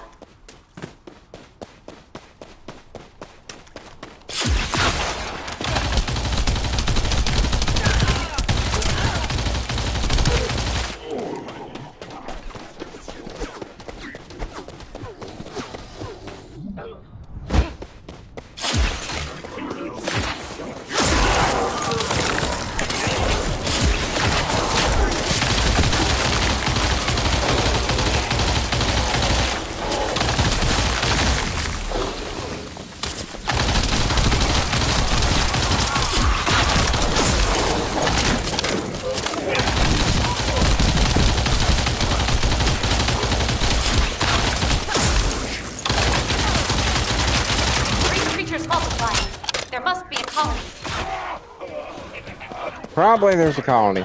I would imagine there's probably a colony.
All right.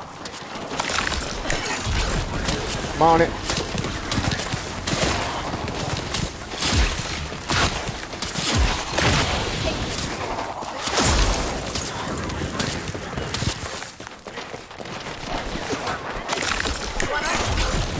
Colony of breach creatures spotted inside the operations zone.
Who shot How me? dare they break my shield? Fuck you, dude. Don't hate me later. You can, I don't care.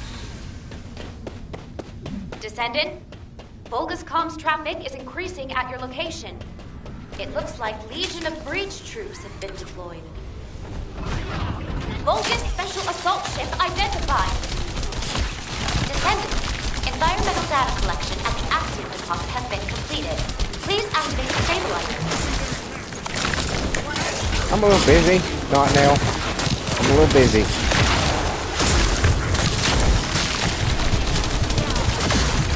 I understand it, what it is, whatever it is. Oh, here's an asshole. Here's an asshole. Gonna join me in the end. Gonna join me in the end. I done struggled through the whole fucking thing, and now he's gonna come in at the end and be like, oh, I'm such a brave hero. Yeah, you do it then. I'm gonna go over here. Get off me.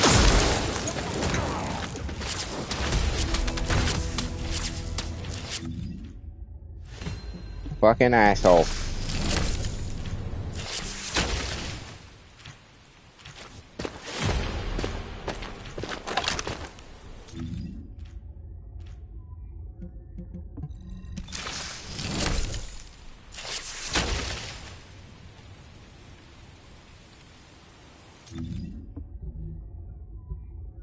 Fucking asshole.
Benny Yo-Yo.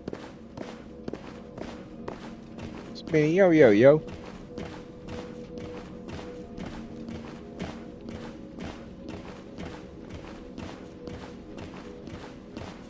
What?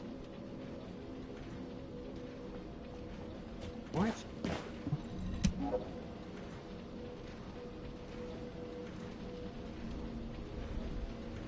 I don't, okay. I'm sure that must mean something to somebody.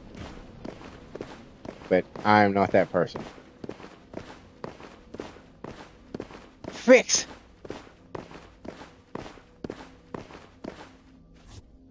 Welcome to the modules lab. Yep, what's up? What's shaking? I need to get rid of a lot of these. Essentially, we're going to get rid of pretty much everything that doesn't have yellow.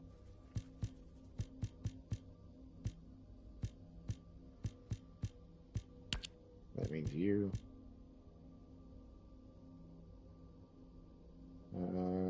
Yeah, that's fine. We're going to get rid of you guys. I have that one, which is double yellow, which is better.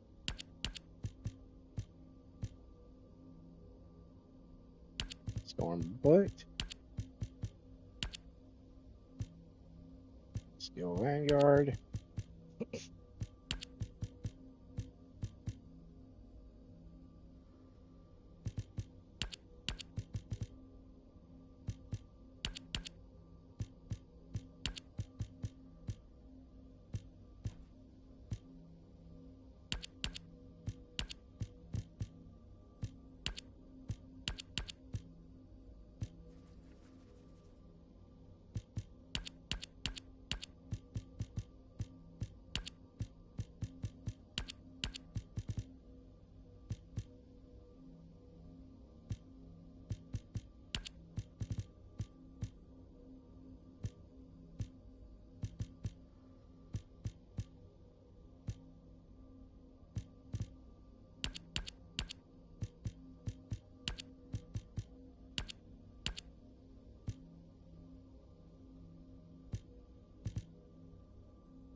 lot of these to get rid of, as you see.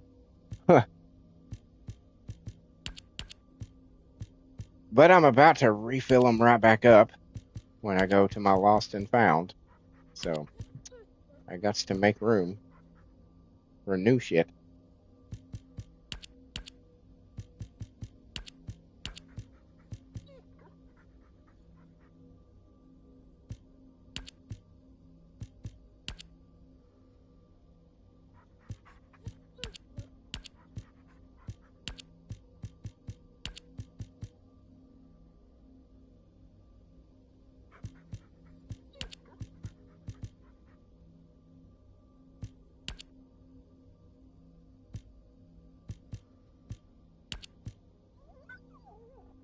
Okay. That's a pretty good amount.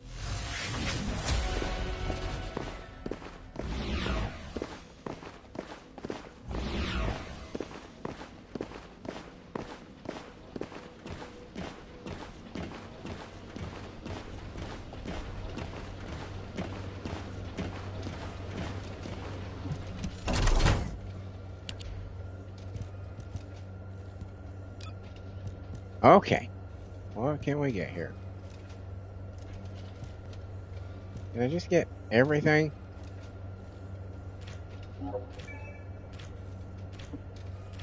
Damn close. Damn close.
Almost.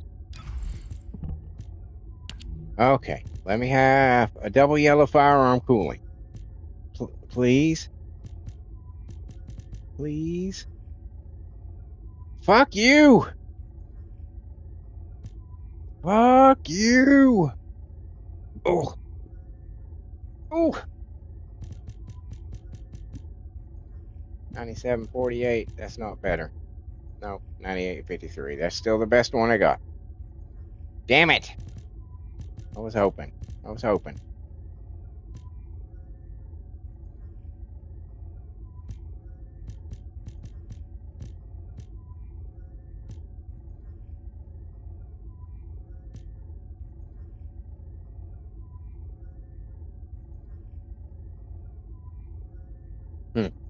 Alright.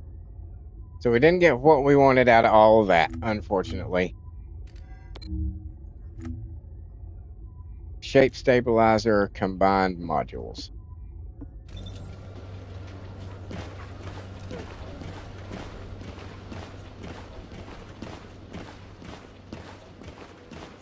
Now I gotta go say hi to him again.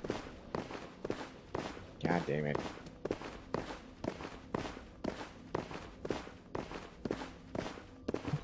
Ask me anything about modules. Can I do my modules? Does that count as a question?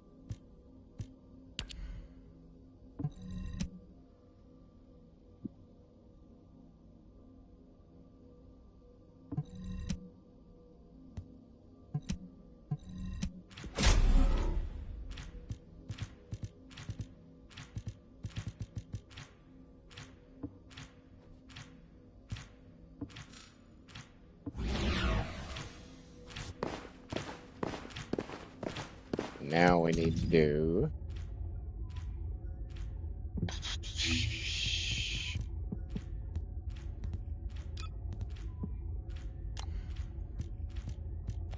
doesn't matter. It can just be anyone. But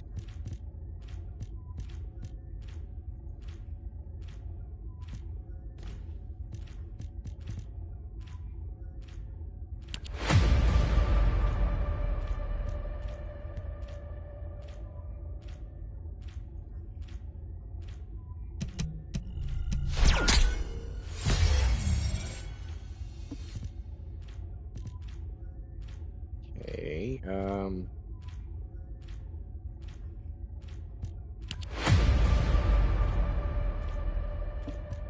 what? So it can only be one of these. Okay.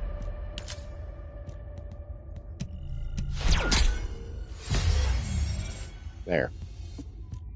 Done. Done.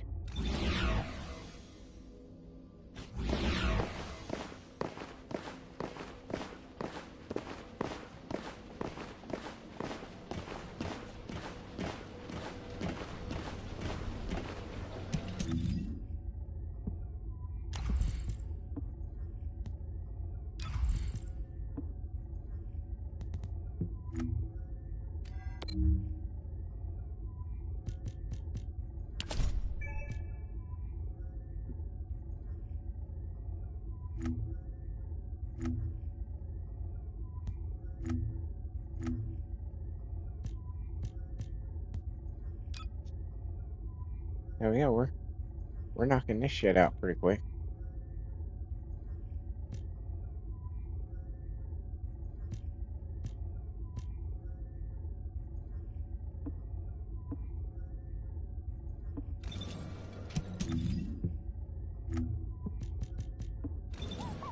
Alright. Let's go do our Freyna mission.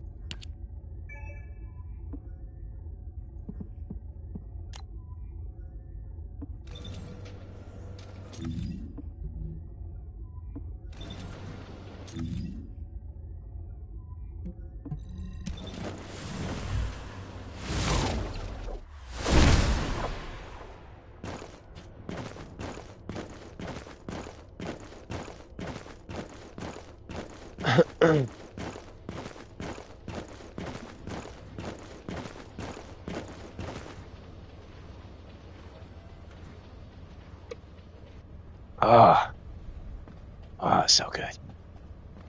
So good.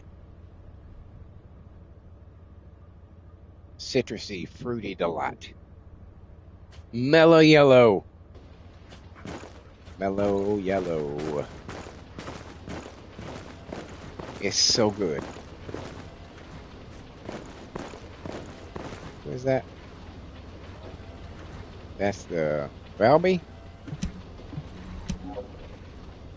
Luna.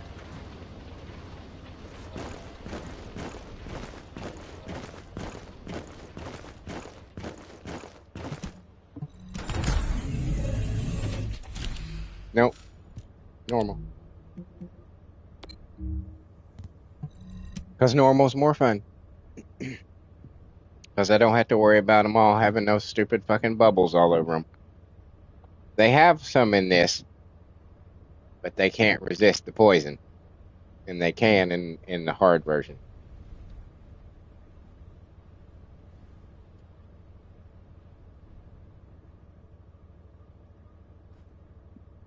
Ah! Excuse me. That's a yawn.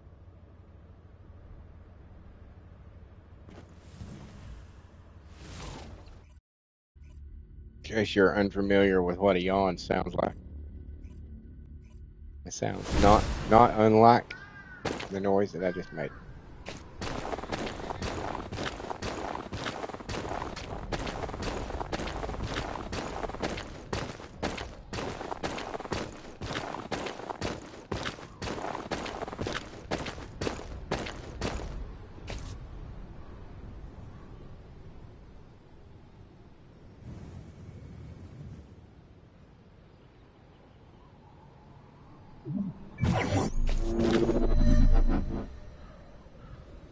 Descendant, we've been waiting for you.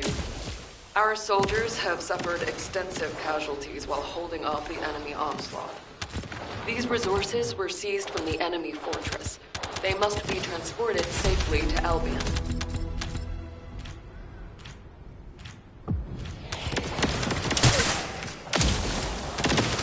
I didn't need to throw that.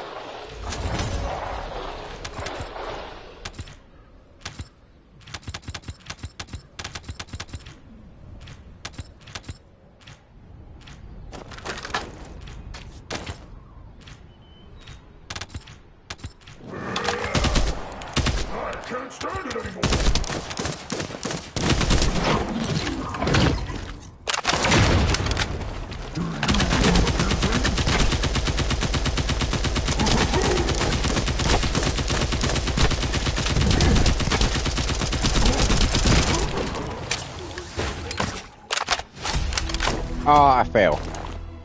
That was dumb.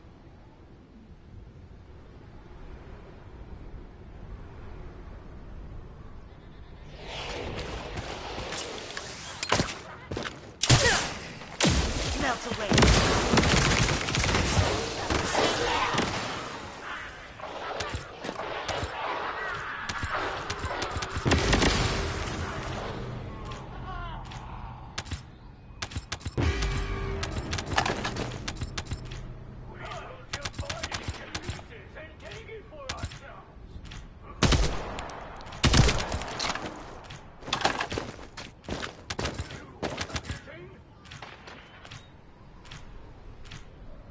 Shit's just too sensitive.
Too sensitive.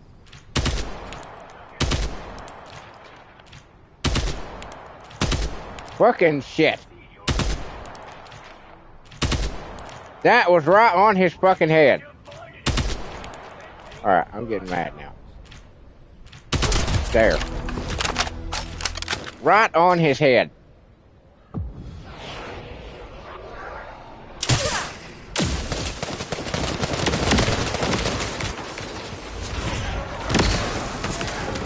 Oh, he went up high. That's the current leader of the high jump.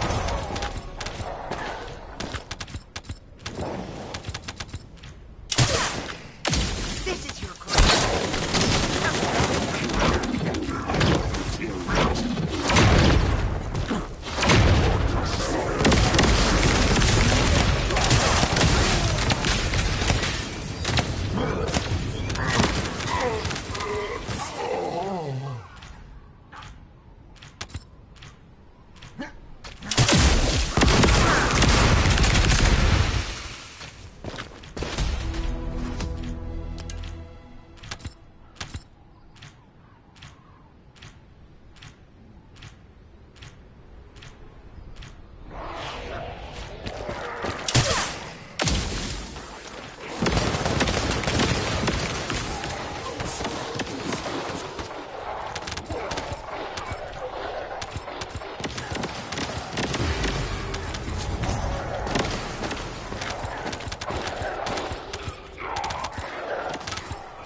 Oh, you ass.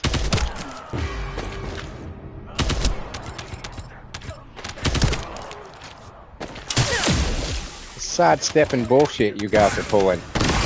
Starting to irritate.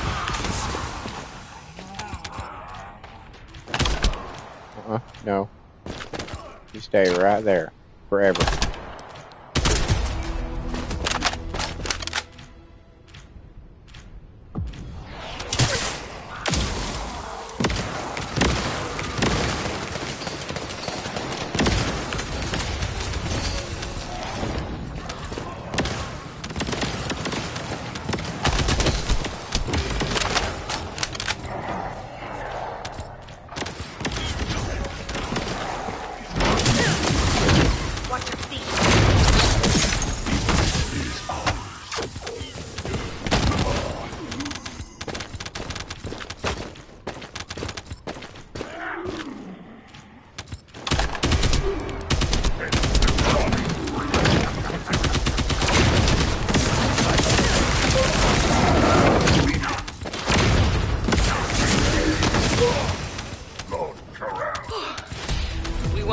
Any more soldiers for the time being. Thank you, Descendant. You're a lifesaver. Yeah, you should be good until tomorrow.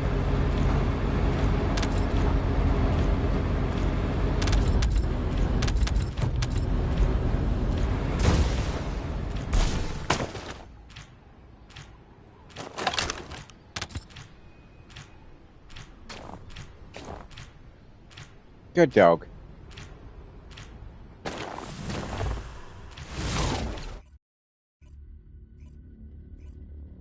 Oh. Ow.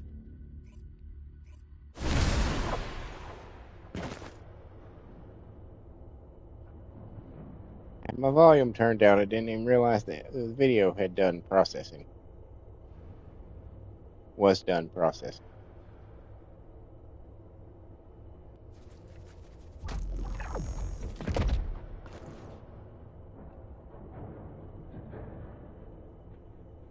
Right. Okay.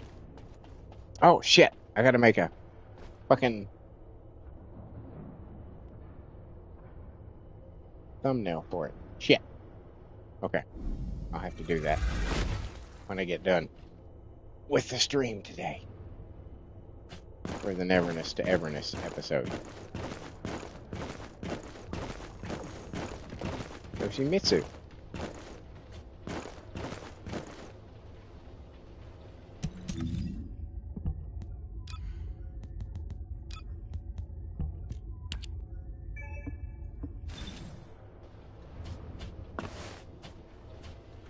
Fiesta before and after.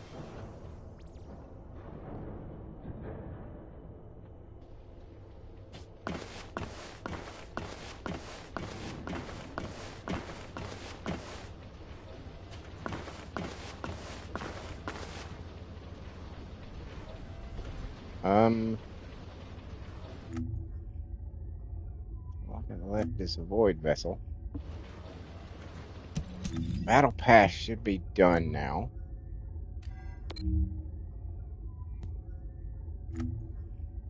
Yep. Okay. Let's do this real quick. Go back to Freyna. So that I can do this.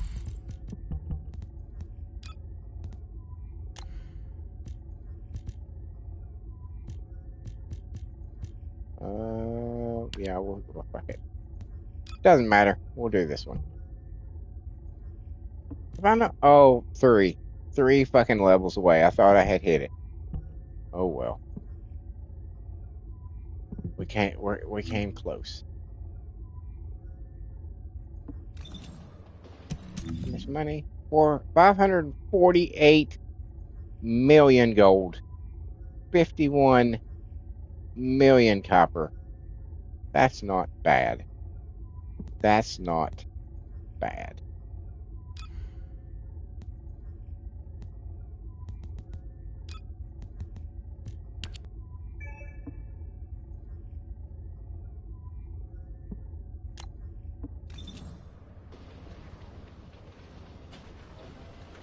Not too shabby. We got 22 minutes until the end wall crasher.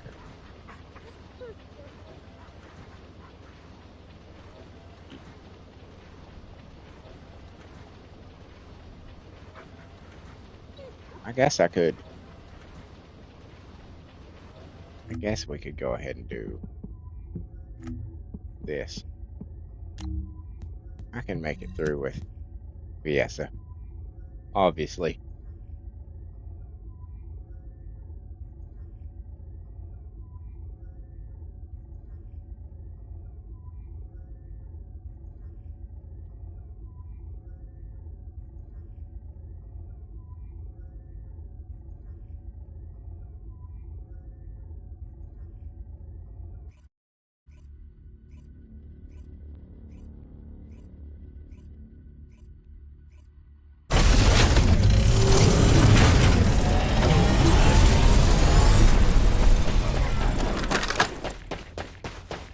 Launching void vessel exploration operation.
Oh,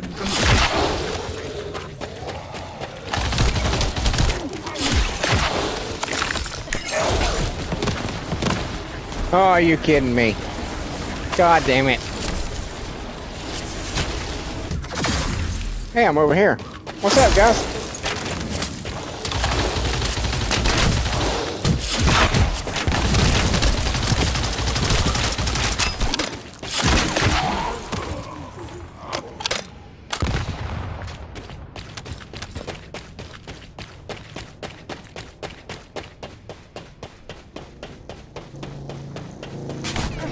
Fuck you.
He lands quick.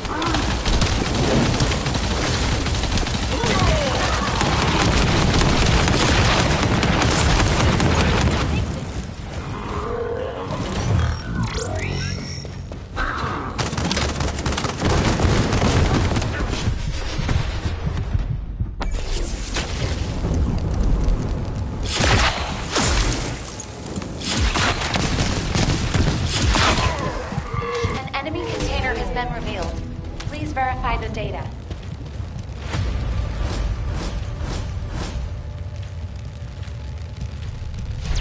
All good. All good, not now.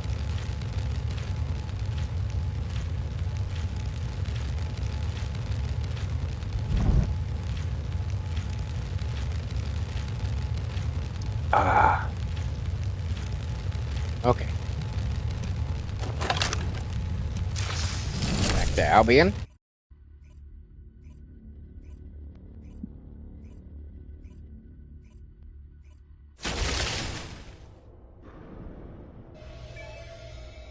And there it is.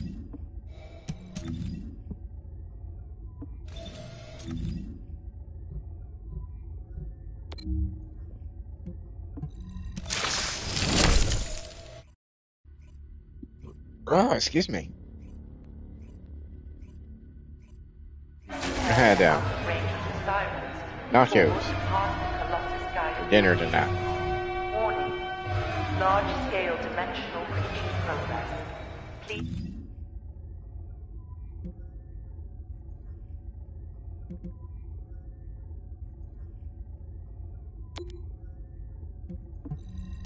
Ground inception.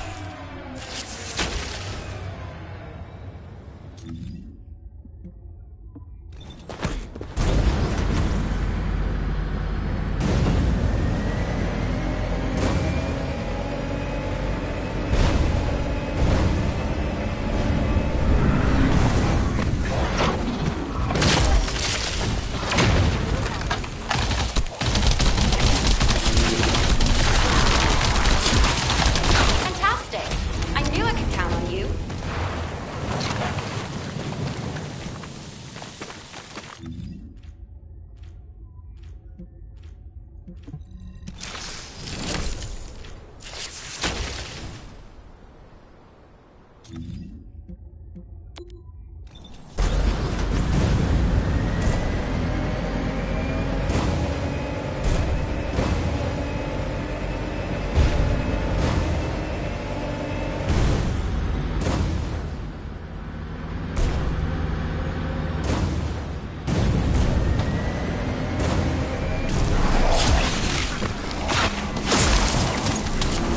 The mutant materials will be lost if you're not quick enough.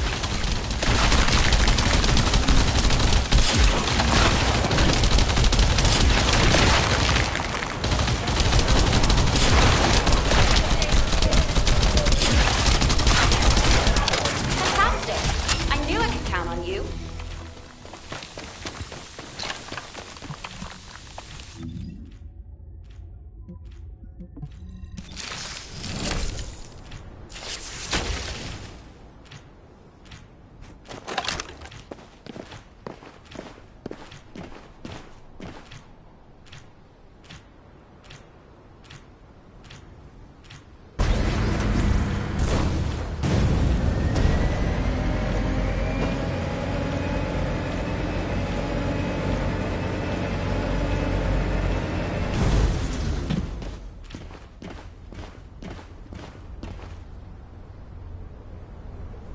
Poker. Poker where? Ha ha. Ha ha ha. Ha ha ha.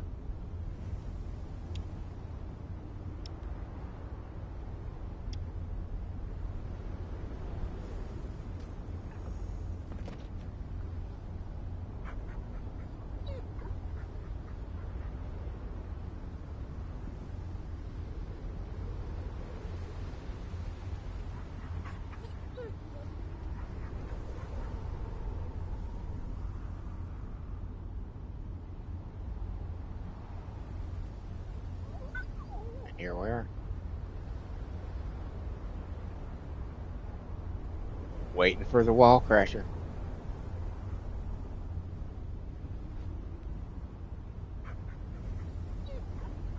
Oh, excuse me. I'm gonna have to.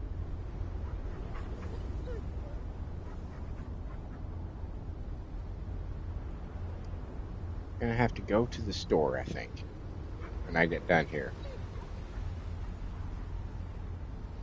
Get some cigarettes. Yes, yes, yes. Yes, yes, yes.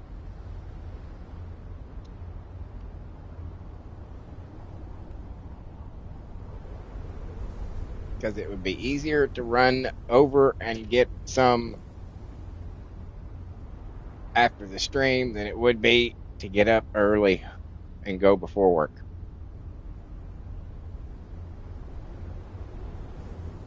So, that is what I shall do.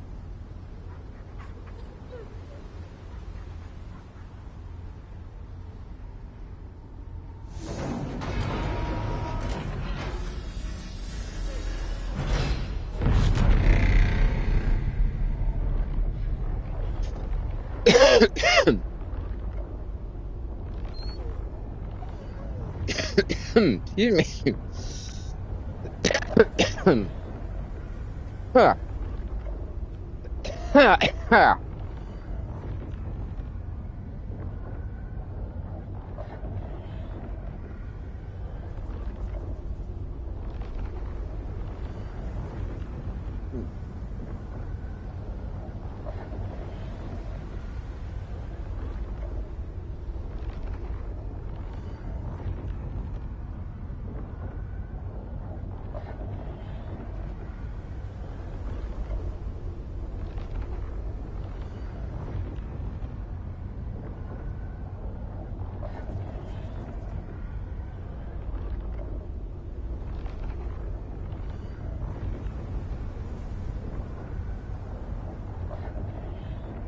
I think people are really.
Sorry, sorry.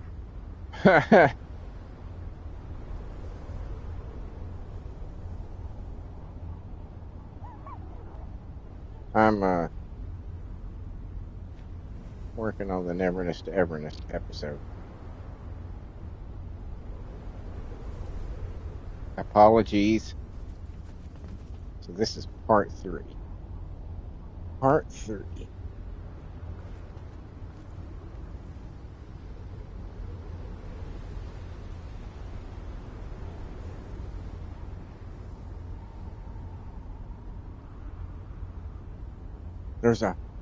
I'm noticing there's like, so far of the 3 episodes, there's been a shitload of story stuff happening, cutscenes and discussions and meeting new people and stuff and precious little fighting.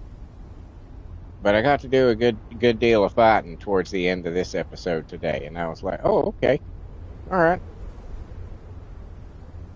But I did rant and rave a little bit in the beginning of the episode about all the fucking bullshit. Serp had warned me about the about the amount of menus and notifications and alerts and all that kind of shit. You know, the red dots that I try so desperately to keep off of my shit on this game. He was like, just wait. And I was like, oh, okay. Yay. And boy, howdy, he was correct. Jesus Christ. Trying to figure out how to do the simplest fucking things in that. Because that's one of the things that these gotcha games and these online games and you know all this shit, they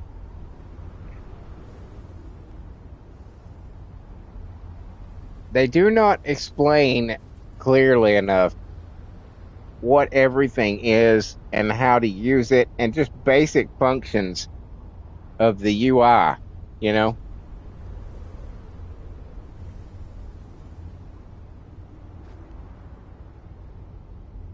It can get annoying.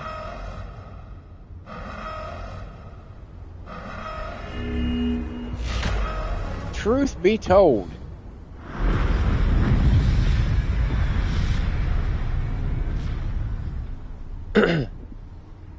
Flaxen,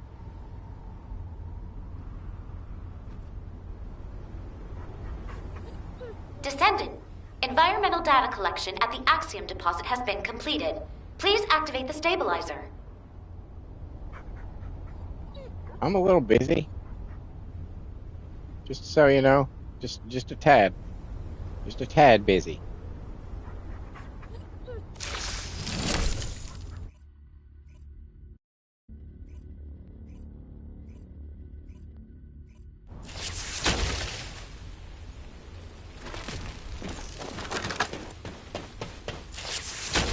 What?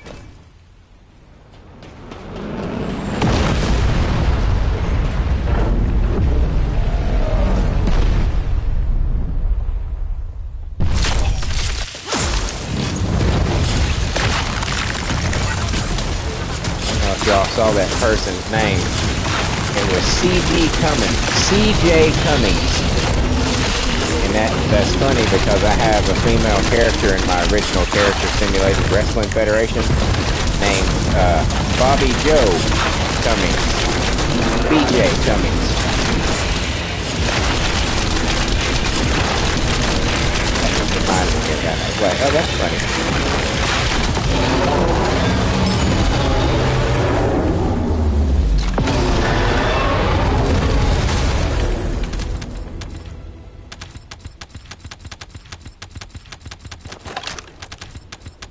How'd we do?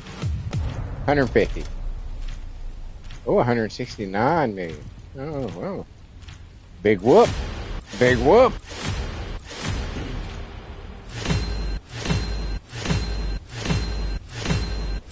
Oh, we got a firearm cooling.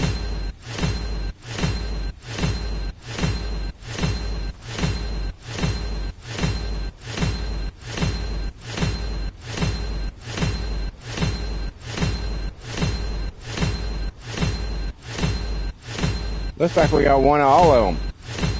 Is that normal? Is that a new thing? Then it just gives you one of all of them?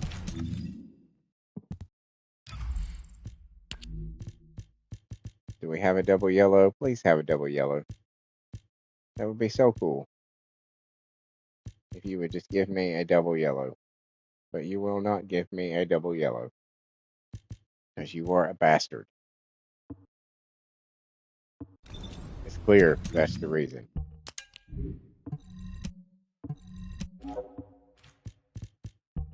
It is quite evident to me.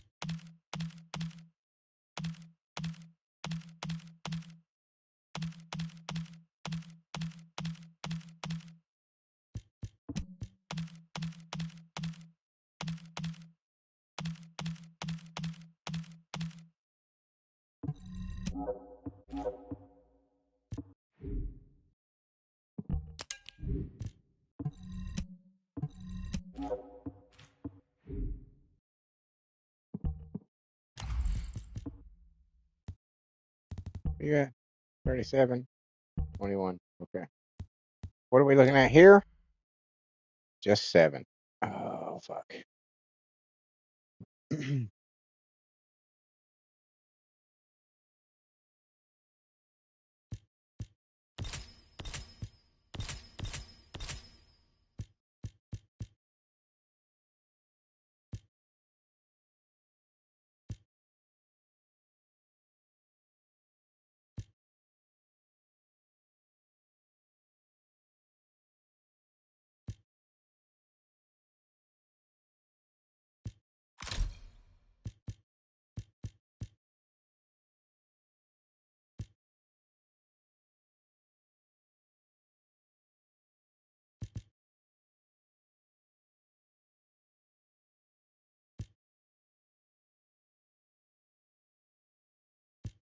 Hmm.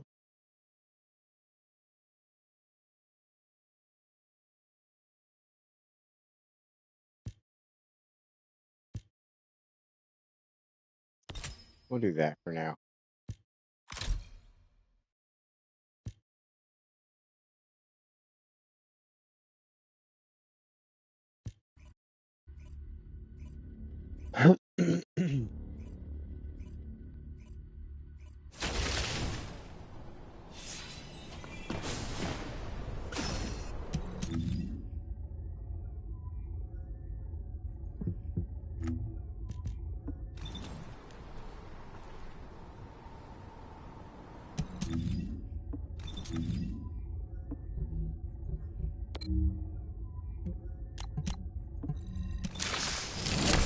Okay.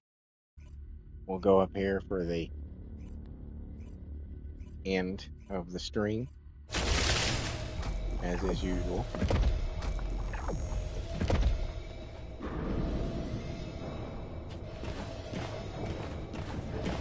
Anything? No. Okay.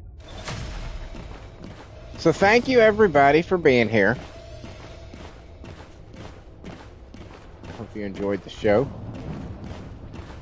Maybe you enjoyed the lovely ladies. Gameplay. Or perhaps my ranting and raving. Whatever it may be. Perhaps you could see your way clear to leave me a like, a comment, a share, or a subscribe if you did enjoy.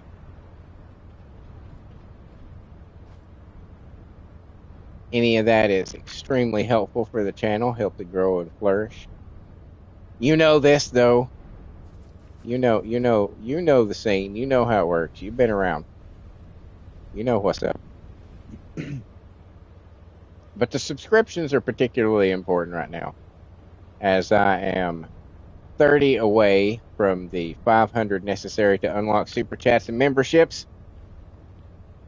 So if you could see your way clear, perhaps you're a regular viewer, but you haven't chose to make that decision yet. Perhaps today could be the day to help me out in that goal of hitting 500. I would really appreciate it. Oh, Harris, by the way, Harris, thank you, sir. It's always a pleasure to see you. Always a pleasure. And should you choose to, everybody, support the channel in a different way, you will find links to my Patreon and my Ko-fi on my YouTube community page. If you saw something here that you think might be worth $1 or $2, that would be the place to drop it, and it too would be greatly appreciated. While you're at all that, check out the rest of the shit on my channel. I have well over 300. Wait, no, I got confused. I got ahead of myself in my spiel. I have over 1,400 videos on the channel. And Jedi says, "Damn, I came at the end." Yeah, I'm sorry, dude. It's that time. But yes, I have over 1,400 videos. All kinds of shit to entertain your eyeballs. I've got concerts that I've been to. that were shot on a really good quality phone. So the audio and the visual is pretty fucking good. I was pretty close for a couple of those shows too, so they're worth taking a look at. Also, I have original music that I write the lyrics to, and I stress that heavily. I write the lyrics to, and I give life to those songs through an AI app in the form of a 4-piece all-girl metal band called The Circle. You will find 10 albums on my channel right now of good quality music, I think. I used one of the top 2 music maker apps out there to make my stuff, so it doesn't have that fuzzy sound that most AI songs seem to have. It's clean, it's clear, it's crisp. The instruments and the vocals are separated. You can even hear the singers draw in breath. That's right, you can hear them breathe as they sing when they're about to hit a high note and shit like that. It's fucking crazy, the amount of detail that it has. So, each one of the albums is about 12 songs a piece, about 30 minutes a piece. Not a huge investment of your time to give one a try. And you never know, you may have found your new musical obsession, and you'll be hounding me all the time, endlessly, and being like, when is the next album coming out? And I'll be like, hey, chill. Who is this person, and why are they, like, crowding me? I don't understand. What you're doing?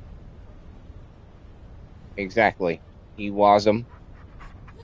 Whatever kind of name that is. But yes, it could end up being your new musical obsession. You can also find the lovely ladies of the Circle every Wednesday night on Wicked Wednesday Night. That is the female division of my original character Simulated Wrestling Federation. Currently, the lovely ladies are on tour, so they will be gone for a few months. But they will return, and in the meantime, there are plenty of other lovely ladies to help fulfill your wrestling needs. The men's division is every Monday for Monday Night Mania, and then I also have a Female Celebrity Federation that's every Tuesday for Tuesday Night Download.